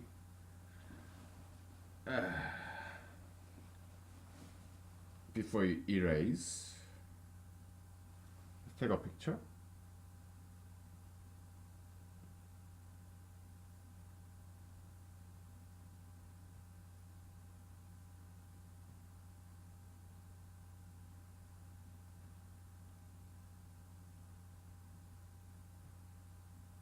All right. So, let's take a picture for this downstairs guy too. All right. Okay, now that we took some break, I guess we can get back to radio vector system, or maybe we can talk about something else, but we'll see, okay? Just let's take a break, okay? Because we have worked a lot, so. Stretch out your neck, back, stretch, okay? Taking a break is a very healthy thing, all right? So, let's take a break. Okay. Ventilate the room and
Okay, we're back. We'll talk about politics a little bit, okay? I think like couple of episodes ago, I talked really big insult to Trump family, right? The first family of the United States. Well, I feel like doing that because I'm like a mosquito or tick or flea, parasite. I was just a small guy in the world, in a big world. And Trump empire, Trump administration, Trump family. It's like royal family, right? Yeah, the kings. And I don't feel bad about criticizing them very harshly because I'm small and they are big. Okay? Now, by analogy, people talk shit about oil and gas oil and gas companies like Exxon, Mobil, what have you, like what BP, British Petroleum, whatever. They don't feel better about talking shit about them, or big insurance company, or like a big tobacco, big pharma. People don't feel better about criticizing them. Why? Because it doesn't quite hurt them. They are very big. Okay, so criticizing them, we don't feel bad about it because they are big giants. Okay, we are like small guy, bloodsucker, like mosquito, flea. It may bother them a little bit, but not by much. It doesn't hurt them because I'm very small guy, in a big world. So, so Mr. President Trump said, "Oh, we gotta build a border wall because they look at all these rapists and thugs and even terrorists crossing the border and coming to the United States." He has the right intuition. We need to build a wall so that we prevent illegal immigration and drug trafficking, human trafficking, whatever, okay? But the argument that he makes is so stupid, okay?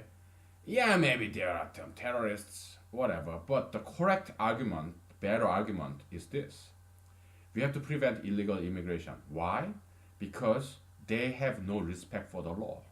The very first thing they did in this country is to break the law, illegal immigration. So people who illegally come here, they have no respect for the law. So they are the very first thing, the very first thing they do in America is to break American law, immigration law. Okay, so what does that tell about them? They are they don't have any respect for American law or for America. They're kind of selfish individuals who have no problem breaking the law in America. Okay, so they're kind of low quality individuals. That's why we have to block them. We should prevent illegal immigration. Okay, that's the correct reasoning. President Trump, yeah, the result, his conclusion, his intuition is correct. We need to build a wall. We need to stop illegal immigration. That is correct intuition, correct result. But the way he justify that objective, that goal, is very stupid. Okay, because he has good intuition. Okay, but he's not very well educated person. Okay, so I just wanted to point that out. Okay, whatever.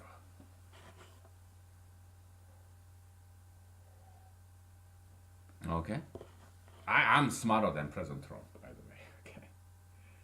Uh,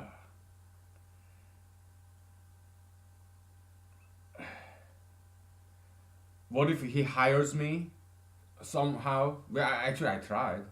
I wrote a couple of letters to him. Okay. Of course, it doesn't reach him.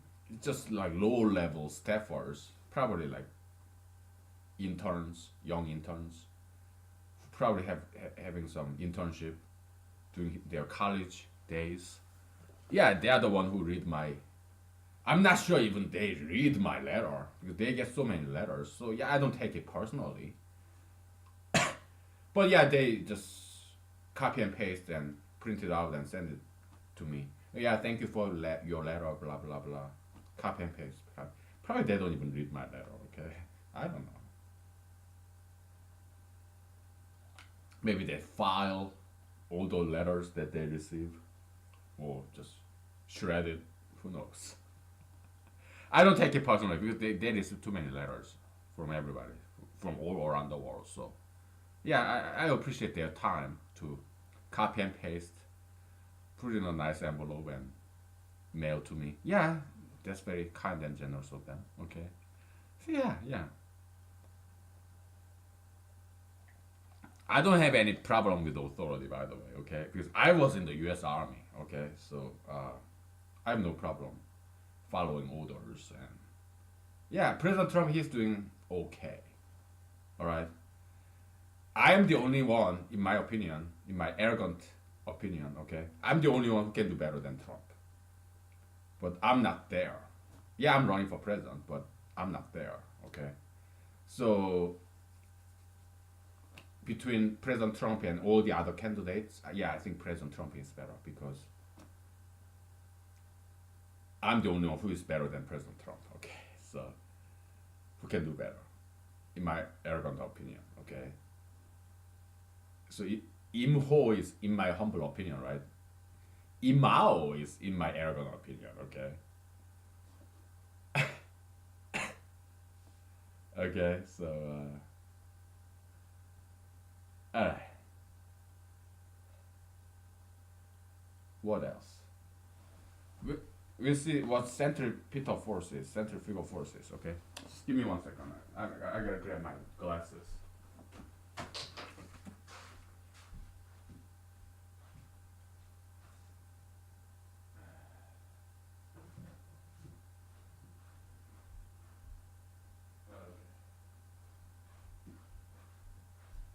Let's see, centri, centrifugal force. Let's see what it looks like.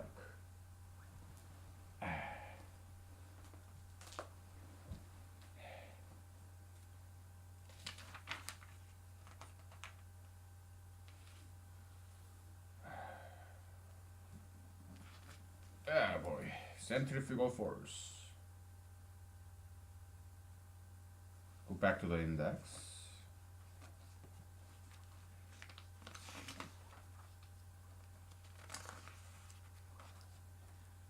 Ah, boy.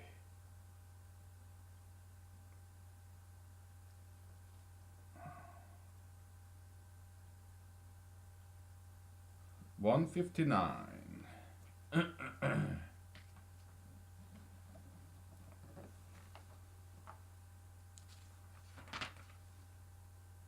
Yeah, yeah. F equal ma. So what is a? Yeah, we found that it's v squared over r. So m v squared over r. So yeah, good. Okay, that's good.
Yeah, this physics book, it does not have radial vector system concept.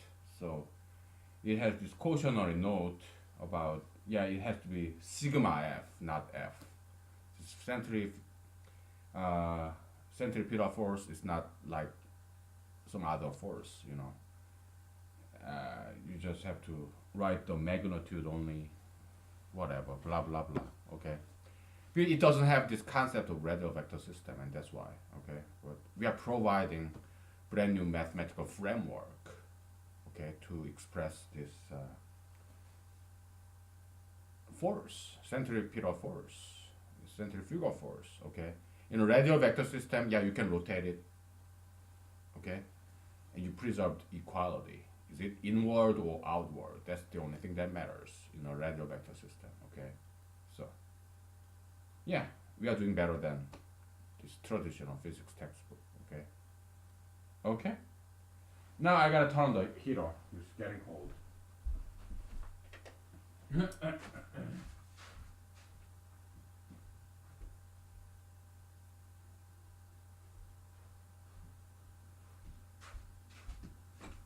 Okay, we have like 1 hour left, and we are not sure what to do. Yeah, we can go back to regular vector system, blah blah blah, and but I don't quite feel like doing that. Okay.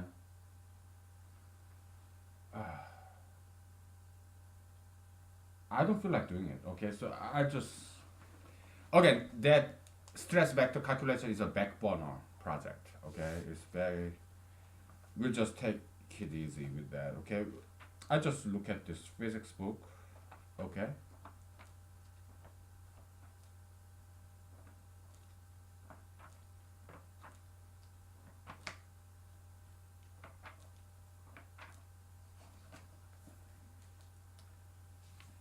Yeah, we are kind of walking and chewing at the same time, like multitasking. Okay, multiple projects going on at the same time, which is normal, right? In your house, in your job, that's what we do, right? Yeah, multitasking, multiple projects, kind of running at the same time, and it's not. It's the norm. It's the norm. It's not nothing unusual about that, right? That's what we are doing here. We have multiple projects going on at the same time. Big, big back burner, big back burner project. There's a stress vector calculation, okay, formulation of that. Big back burner. Kind of fun thing to say. Big back burner project. Stress vector calculation. Okay. Yeah. Big back burner. Yeah, I'm gonna drink a little, okay? Now that we can relax a little. It's Saturday evening, and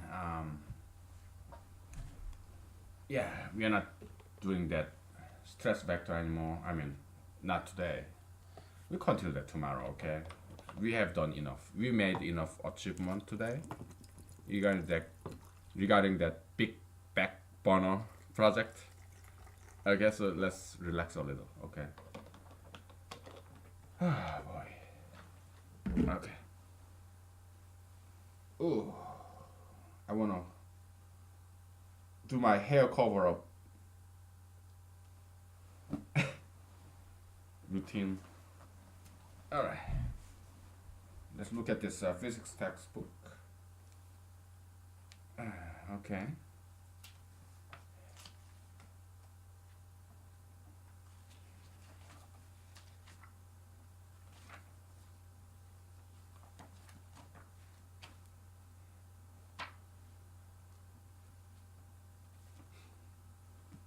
Torque.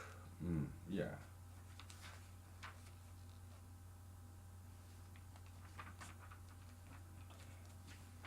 Angular momentum. Yeah, that's good stuff.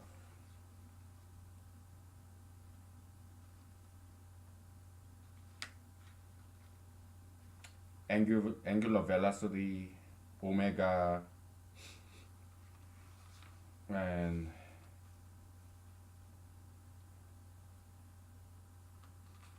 angular momentum.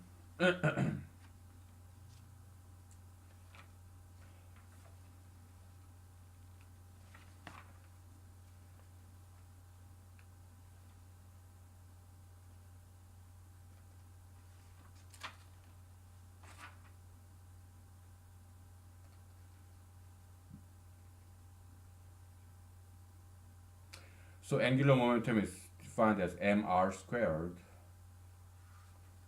Angular acceleration alpha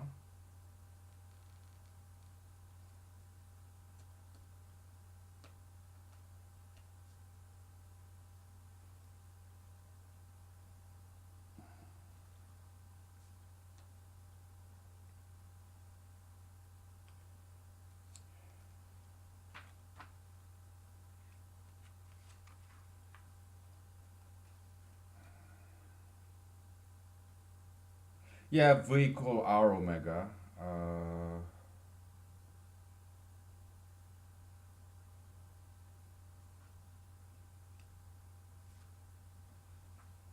yeah we can do that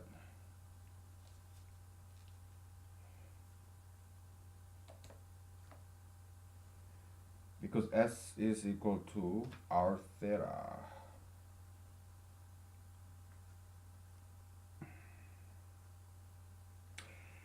We love geometry, okay, so let's do geometry. All right, yeah, we have about like 45 minutes left, okay, so we get ready we'll ready ourselves to for this what if this vector stress vector is kind of off center, then it will start to rotate the body, okay, if not it's toward directly toward the center of the mass, then there is some rotation involved because it's off center. If somebody push me to, like pointing it toward my center of my head mass, then I will push, but otherwise I rotate like woo, you know. So yeah, angular momentum and angular inertia. Okay, we'll cover that later in when we calculate the stress force. Okay, but to get ready for that later on project, we gotta build up some foundation. Okay, so that's what we're gonna do. Okay. Okay. Yeah, I learned this long time ago. It's just nice revisit. Rotation is something very cool. I mean, if you do martial art, like Aikido, Judo, Jiu-Jitsu, yeah, they use a lot of rotation. And even in Chinese martial art, or if you are dancing, yeah, rotation, right? Figure skating, whatever. Okay, yeah, rotation. It's very cool stuff. Uh,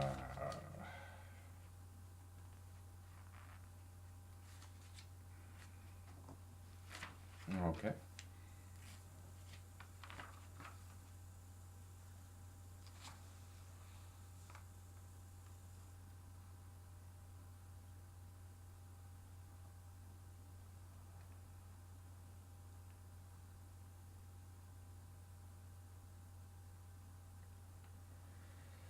Okay, let's do it. All right, enough review of this book. So there was passive, like learning. Now we're gonna do active stuff. Okay. By the way, change is not always a good thing. There's good change and bad change. Okay. For example, if you cut off your arm for no reason, that's a change, but it's a bad change, right?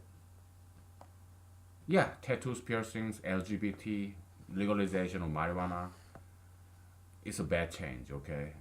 Plastic surgery, like this breast reduction or augmentation, bad, okay?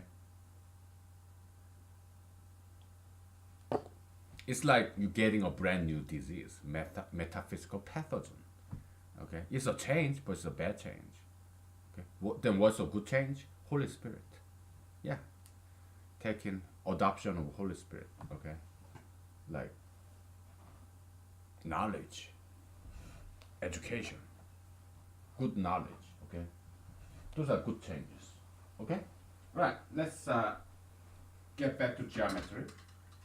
Yeah, geometry is beautiful. Okay, it's very cool stuff. Okay. Well, we gotta make some more room. Okay, so that to bring this whiteboard closer.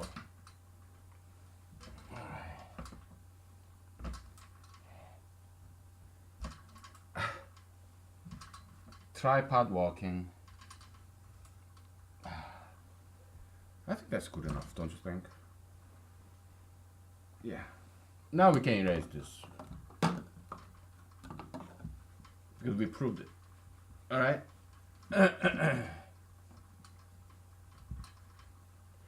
We'll talk about angular velocity, okay?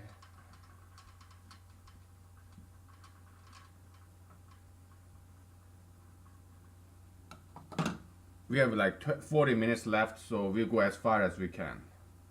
All this angular stuff. Okay? The first thing is this. R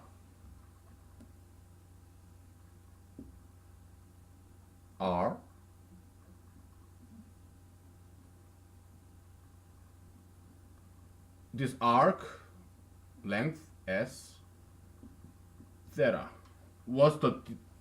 was one equation that expresses the relationship of these three numbers. Okay? It's more like a definitional thing, okay? Theta. You can have what degrees, like 90 degrees, 360 degrees. That's degree system, which is very handy. How did it come about? Probably, why is one circle, whole circle is 360 degrees? Why? Have you ever thought about that? Do you know why? Think about that now. I'll give you like 30 seconds because I'm gonna turn off the heaters. It's getting too hot. Oh boy.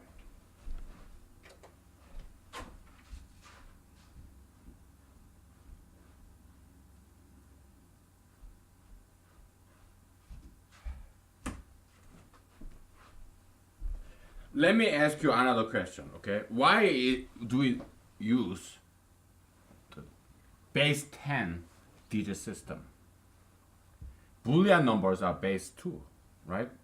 You use 0 or 1. Why? Why? I'm just throwing you many questions, okay? I'm metaphysically disciplining you. I want you to be strong, okay?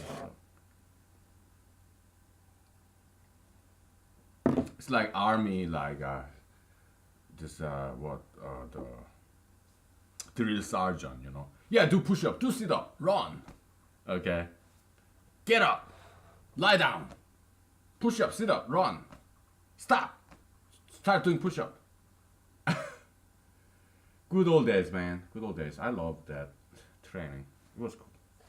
It was very stressful when I was going through it. Basic training in Fort Benning, Georgia. Okay, the home of infantry. Okay, it was cool. And yeah, it was stressful at the time, but looking back, it was all fond memories. Okay, it get clothed in this glory of time past. Okay, passage of time. It will become fond memories. Anyways, now, yeah, why are we using? Why is Boolean algebra? Why do we use it? Why is so important in computer science that we use 0 and 1, this base 2 digit system? Are you confused? Yeah, then just look up base 2 digital system digit. You can be base 2, base 10, base 3, base 4. If it is base 5, 0, 1, 2, 3, 4. That's all the digits they use. There are 5 digits. It's called like 3, 2, base 5 is equal to,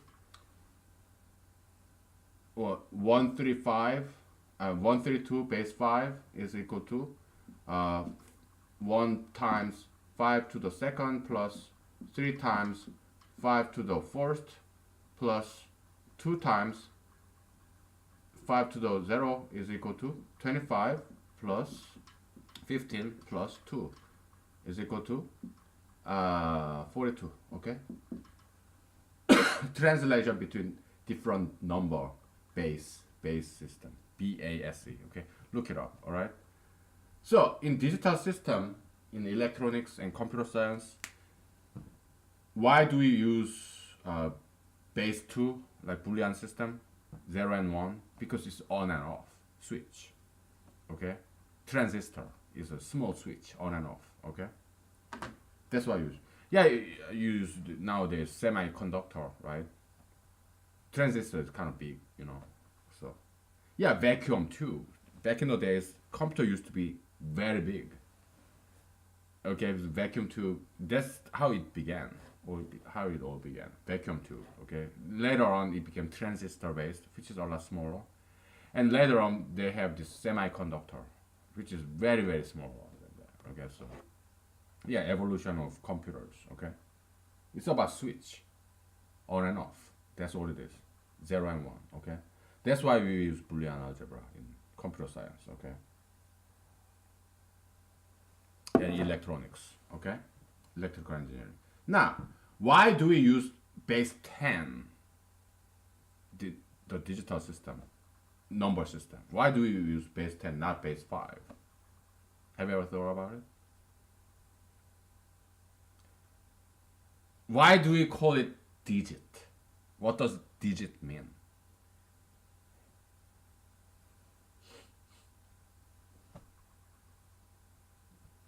Do you know this word prestidigitation?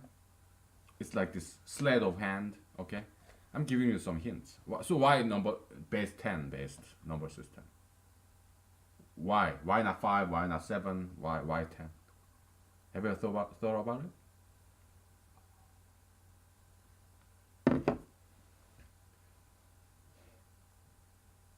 Because we have 10 fingers, okay? That's why. That's the one and only reason why our most common number system is base 10, because we have 10 fingers. Digit means finger. Okay, probably in Greek. I don't know. Yeah, digital. You know. Yeah, it's because we have 10 fingers. That's why we have 10 fingers, 10 toes. That's the one and only reason why we use this base 10 number system, from 0 to 9. 10 digits. Okay, that's one and only reason. All right. Now, why are there 30 days in 1 month? Why not 50 days or 15 days? Why does it have to be 30 days in 1 month? Have you ever thought about it? Why do we call it months? What does that mean? Where does it come from? I'm just giving you hints, right? It's too easy. Yeah, moon, lunar. Months, moon, same thing, okay? From full moon to the next full moon, it takes about 30 days and 30 nights. Okay, so that's where the calendar came from, okay? Now, why do we use this degree system when full circle is 360 degrees? Have you ever thought about it? Huh? Why not full circle? Why don't we define as 275 or something? Why does it have to be 360 degrees? Why? Have you ever thought about it? If not, think about it now. I give you some time. Okay? I give you like 30 seconds. Yeah, I want you to think. Think science. All right? Because all this liberal mumbo jumbo about global warming. Oh no, it's not quite warming. Yeah, climate change. No plastics. All this liberal environmentalism, climate changeism is because they're so fucking damn ignorant. Okay, just ignorant. They don't know science. Okay, but yeah, I guess they want to learn science. Then I'm teaching you. I'm half liberal and half conservative. I'm liberal myself. Okay, so nothing wrong with being liberal. I'm a very open-minded person. I like new things, changes. I love that. I'm half liberal, half conservative. Okay, so yeah, I'm teaching you science. Okay, so why are there 360 degrees? Why do we call it 360 degrees? Why? Where does that number come from? It comes from seasonal change. Okay, I mean you can measure ancient days. They were able to measure how high the sun at noon it arises. So they have this clock, ancient days, based on the shadow from the sun. You have this stick. Actually it helps when you are lost in the woods. Yeah, you just stick a tree branch on the ground and your compass is not quite working, or maybe you lost your compass, or yeah, you stick a tree branch and okay, right, and then you on an even ground, a vertical tree branch, you just stick it under the ground, okay, and there is a shadow, right? This is tree branch shadow here, right? Because sun was there, and then now sun is moving over there, so there's another shadow like here, okay? So that's the direction, the shadow from here to there, and sun rises from the east, and sun sets to the west, okay? So this is east and this is west, okay? So the directional change in this shadow, it points to the east, okay? Sun was in the east, so shadow of the sun was pointing toward the west, okay? Now later on the sun goes to the west, okay? And I'm sorry, I don't want to mess this up because it's important, okay? East on the left, west. Wait a minute. If you look at a map, you have north, west, and east.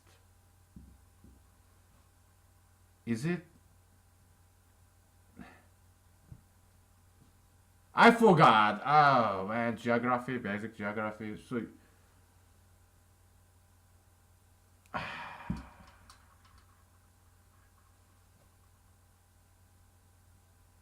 I think on the right is east. On the left is west, I think. North and south, okay? Yeah.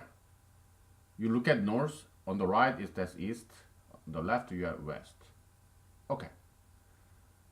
So sun rises in the east and sets into the west.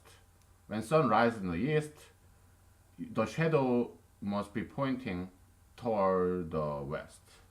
Okay? But given time, sun is kind of up there and you are not quite sure. You have no idea what time of the day it is. So you mark this shadow here and you wait for an hour and now shadow is over there, okay? So east to west, okay? So the change in direction from shadow number 1 to shadow number 2, okay, it will point to the east.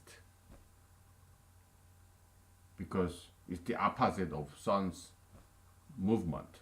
Sun move toward the west, shadow move toward the east. Okay, so that's how you find direction if you don't have any compass. Okay. Yeah, I learned this. Okay, because I studied how to survive in the woods. Okay, in the forest when you're lost. So what do you do when you're lost? Well, you have to find roads, right? One thing I learned survival skill in many different from many different people, books, internet articles, whatever. Okay. Something I learned from my teachers in South Korea is this. Okay. Yeah. If you're lost in the woods, yeah, probably the easiest way to get back to civilization is just follow down the creek. Okay, because people love water, stream, creeks, river. Okay, civilization always developed around water, like whether it's beach or river, because we need water, right? So if you are somewhere in the mountain and if you're lost when you're hiking and camping, yeah, you just follow down the stream, okay? Because stream gets bigger and bigger. They kind of converge. So stream gets converges, it gets bigger. You just follow down the stream, okay? Then eventually you will hit a village with people, okay? Because people, civilization, village is all revolve around water, river, stream, okay? You just follow down the stream, okay? Just hike down. If you're thirsty, yeah, you can drink the water from the stream, right? You are lost, then it's pristine nature. There's nobody around. So probably the water is very clean. Of course, it's best if you have a iodine tablet so that you can sanitize the stream because there are some germs. I mean, they're animals. They poop and pee. Yeah, there are some parasites in the water. You need to sanitize it before you drink it because you don't want to get these intestinal parasites. You don't want that, right? So yeah, have some iodine tablet, sanitize it. Then you can drink it, right? Yeah. So yeah, drink the water, you follow down the stream, and eventually you hit a village with people, because people they love building houses around a river, like riverfront mansion, lakefront, whatever. You eventually run into some people if you follow downstream, okay? Because the stream gets converge, stream gets bigger and bigger, okay? Yeah, that's one good way, logical way to find your way out of this forest, okay? Because I mean, you need to drink water, right? Yeah, so it's good to stay, and you go downhill, okay, downstream, okay, because people will live kind of down the mountain, not on top of the mountain, right? So yeah, it makes sense. It's a good survival skill to find your way out of the in the middle of nowhere. Okay? Yeah, you don't need compass. You don't need to know where is west, east, north, and south. You're lost anyway. If you're lost, probably you don't know where you are, even if you have a map. Okay? But in some situation, yeah, you do need to know where it is north and south. Yeah, here I just taught you. Okay? Yes, now, yes, 360 degrees, it came from 365 days in a year. What's a year? Okay, so ancient days, okay, they measure the angle of the sun. During the summer, the sun is way up there. During the winter, sun is kind of down there at noon. Okay. Yeah, so they can measure the length of the shadow. That's how they determine the time of the day. Length, I mean, the position of this shadow from the sun. Okay. That's the ancient clock. Ancient, like thousands of years ago, hundreds of years ago. Okay. Yeah, the time clock measured by the shadow from the sun. Okay. So yeah, they can determine from this shadow clock the time of the season. Is it summer? Is it winter? Is it fall or spring? Yeah, in the summer, yeah, the length of the shadow at noon will be very short because sun is up there. But during the winter, sun is down there. So at noon, when the length of the shadow is the longest, I mean the shortest, at noon, sun is way up there, whether it's winter or summer. Okay, so the length of the shadow will be the shortest at noon. Okay, so that's shadow time clock. Okay, so in the summer, the length of the shadow at noon is the shortest. In the winter, length of the shadow is the longest. The sun is kind of down there. Like your own shadow, okay? It's very long during the winter. And during the dusk or at dawn, you have very long shadow. Shadow. At noon, your shadow is very short. The sun is very high. Okay? It's geometry. Okay? Yeah. Do I need to spell it out for you? Just to be nice. After a break, okay? We continue after a break. We have 10 more minutes, okay?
Okay, kiddos, kids, adults, friends.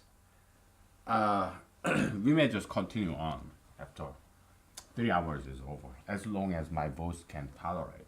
Okay, because we are talking science here. So okay, we have a stick on the ground. Okay, vertical. Okay.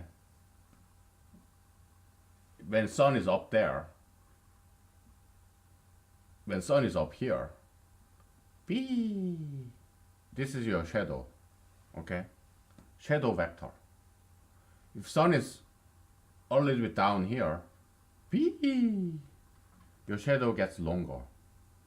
sun is down here. B, you have very long shadow. Okay. Yeah, that's the idea. All right, it's geometry. Geometry is very important. Okay, very important and very beautiful. Okay, so ancient days. Okay, they have this shadow clock. Okay, not just in west, no, in east as well, east and west. Oriental, occidental. Occidental means west. Oriental means east. Yeah, in China, Korea, Japan, they all have this time shadow time clock.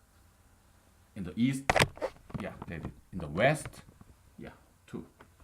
Yeah, Egyptians, they're very famous for their geometry, pyramid, you know, engineers, mathematicians, geometrists. Okay. Yeah, Greece, yeah, they're big on geometry, right? Arabs, Middle Easterns, yeah, they are good at algebra. It's Arabic word, algebra. Okay. Algebra I learned from internet. It means like combining, putting stuff together. Like A plus B plus C. You're putting them together. Algebra. Number system is from Middle East. Arabic numbers. Okay. So. Okay. And so yeah, ancient days they measure this shadow length and they determine that it takes about 365 days between summer to next summer, between winter and next winter. Summer solstice, winter solstice, whatever. Spring equinox, fall equinox, whatever. Okay. Yeah. Okay. They determine that it takes about 365 days. That's a year, from summer to next summer. Okay. Yeah, from summer solstice to next summer solstice, when the shadow is the shortest at noon. Okay. That's why the full circle is 360 degrees. Yeah, 365, but we're gonna just round it down, round up, round down. Okay. Yeah, we just call it 360. Okay. That's the origin of 360 degrees. Have you ever thought about that? Now, months is about moon. From full moon to the next full moon, it takes about 30 days. Okay? Now, that's the rotation of the moon around the earth. Okay? So, you divide 360 by 30. That's why we have 12 months in a year. 12 times 30 is 360. Okay? That's why we have 12 months in a year. So now we know why we have 12 months instead of 13 months or 20 months. No, 12 months. Okay? Now, why do we have 7 days a week? Why do we have 24 hours a day? Why do we have 60 minutes in an hour? 60 seconds a minute. Have you ever thought about that? Let's think about that, okay? Because it's interesting, okay? It's commonsensical, but why? The reason is not that trivial. We have to think it through. Why 7 days a week? Where does it come from?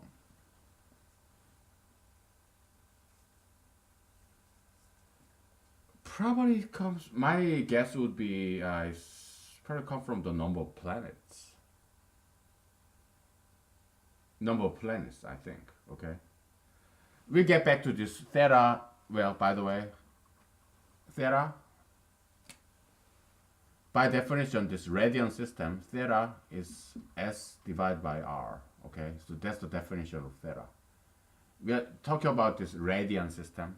So 360 degrees is 2 pi. It's the length of this arc when the radius is equal to 1. Okay? So that's why we're dividing the arc length by r. Because we are looking at the circle with radius 1. This arc length, when radius of the circle is 1, that's the radian system angle. Okay, by definition. Okay, so that's that. Okay, because we need some room. We're gonna erase all this. So S is equal to R theta. Okay, so just going over that real quick. Okay, S is equal to R theta. Okay, there. Okay, we're gonna erase all this. This is interesting. This is fun. I told you geometry is a very beautiful thing. Very beautiful subject in mathematics, okay? Yeah. Ah, boy. So.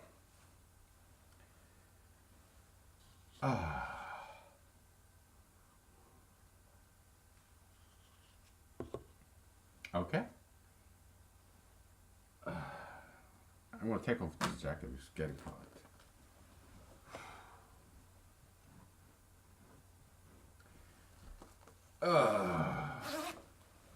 So, astronomers back in the days, they discovered these big stars, and actually they are not stars; they are planets. What is a star? What is a planet? Do you know difference between planet and a star?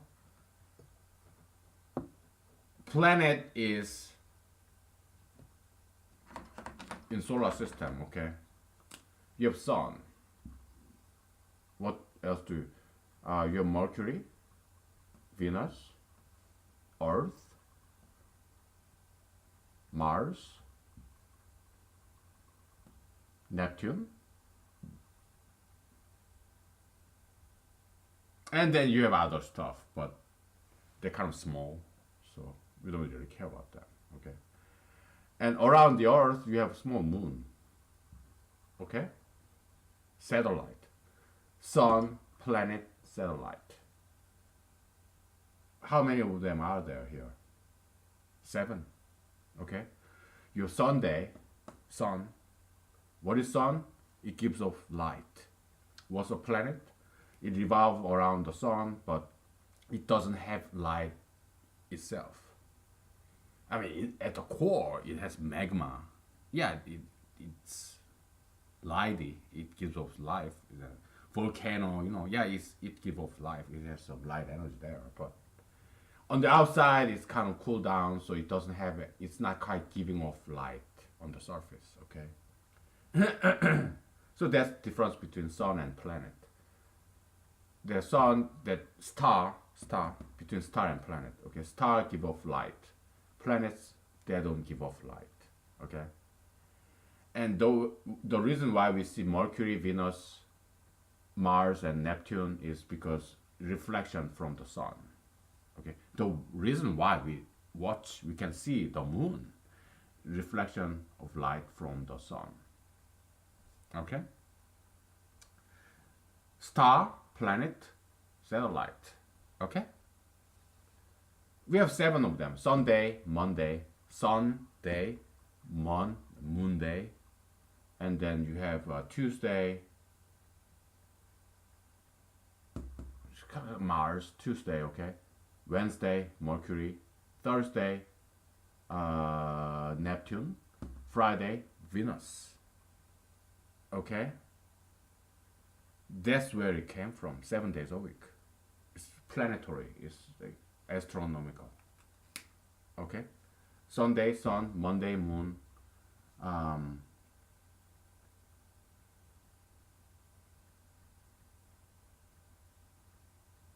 Tuesday, Mars, Wednesday, Mercury, Thursday, Venus, Neptune, Friday. Oh, I'm sorry. you forgot one thing. Saturn. That's supposed to be Saturday.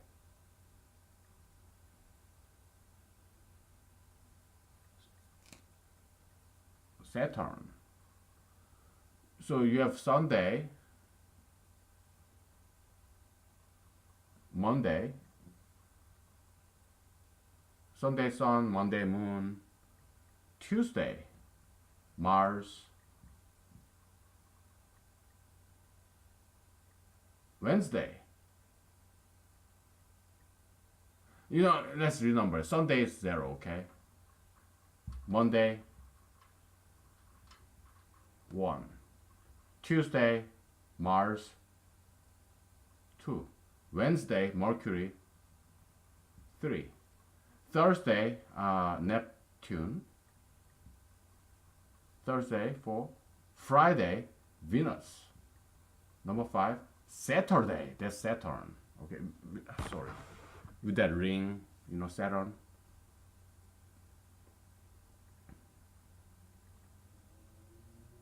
Number 6, okay? Saturday.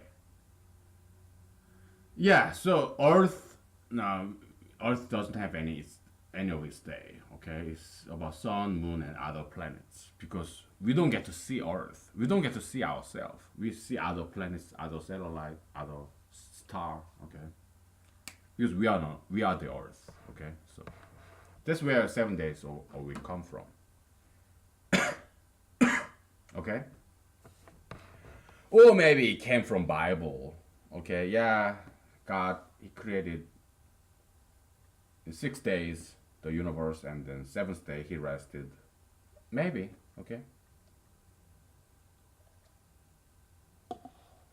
How about 24 hours? Where's that come from? 60 seconds, 60 minutes. Where does that come from? Well, one way to look at it is this. We know where 360 came from, right? Full circle, right? 360. Okay? Which is equal to 6 times 6 times 10. Okay? I'm guessing that's where it came from.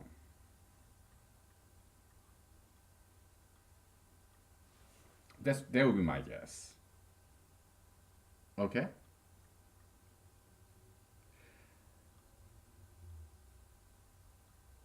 I think so.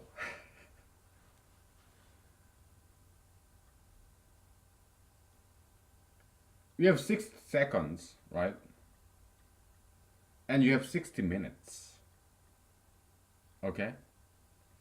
60 seconds is 1 minute, and 60 minutes is 1 hour. Okay? I think that's where it came from. That would be my guess. Okay? How about 24 hours? Well, we know where the number 12 came from, right? It's like 12 months. 360 is equal to what? 12 times 30, right? You have 30 days a month, lunar calendar concept. And you divide 360, like days in a year, then you have 12 months, right? So we got that. And 24 hours, okay. So you have 12 months, right? Probably it's convenient to say there are 12 hours during the day and 12 hours at night. So you have 12 hours during the day and 12 hours during the night. Where does 12 come from? Yeah, 12 months. So you add them up, 12 plus 12 is 24. I think that's where it came from, okay? It's all guesswork, okay? So, who knows? I'm not a historian. I don't want to go to the library and look at these ancient texts. I don't know ancient language. I don't even know Latin. I don't know too much about it, okay? Yeah, we only have 2 minutes left. Okay, here probably we just continue on. Okay, my voice is doing just fine. Okay,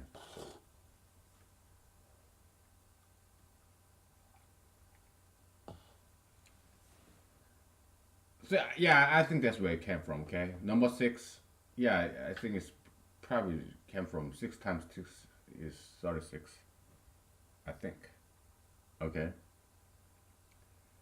and yeah, it looked like 666, like Antichrist, the mark of the devil. But whatever. Oh, Satan. Oh, Saturday. Oh, it's so evil. Oh, Saturn. Oh, six, sex. Oh, so evil. Whatever. Okay, we're not doing that. We are not talking religion here. We're talking science. Okay, so yeah, let's not think in terms of religion and politics. Okay, we'll do it some other time. Okay.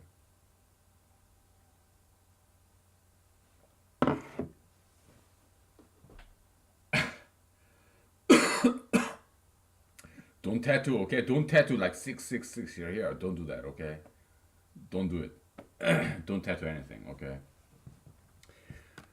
We continue to the next episode. Okay. After a break. Okay. See you soon. Bye.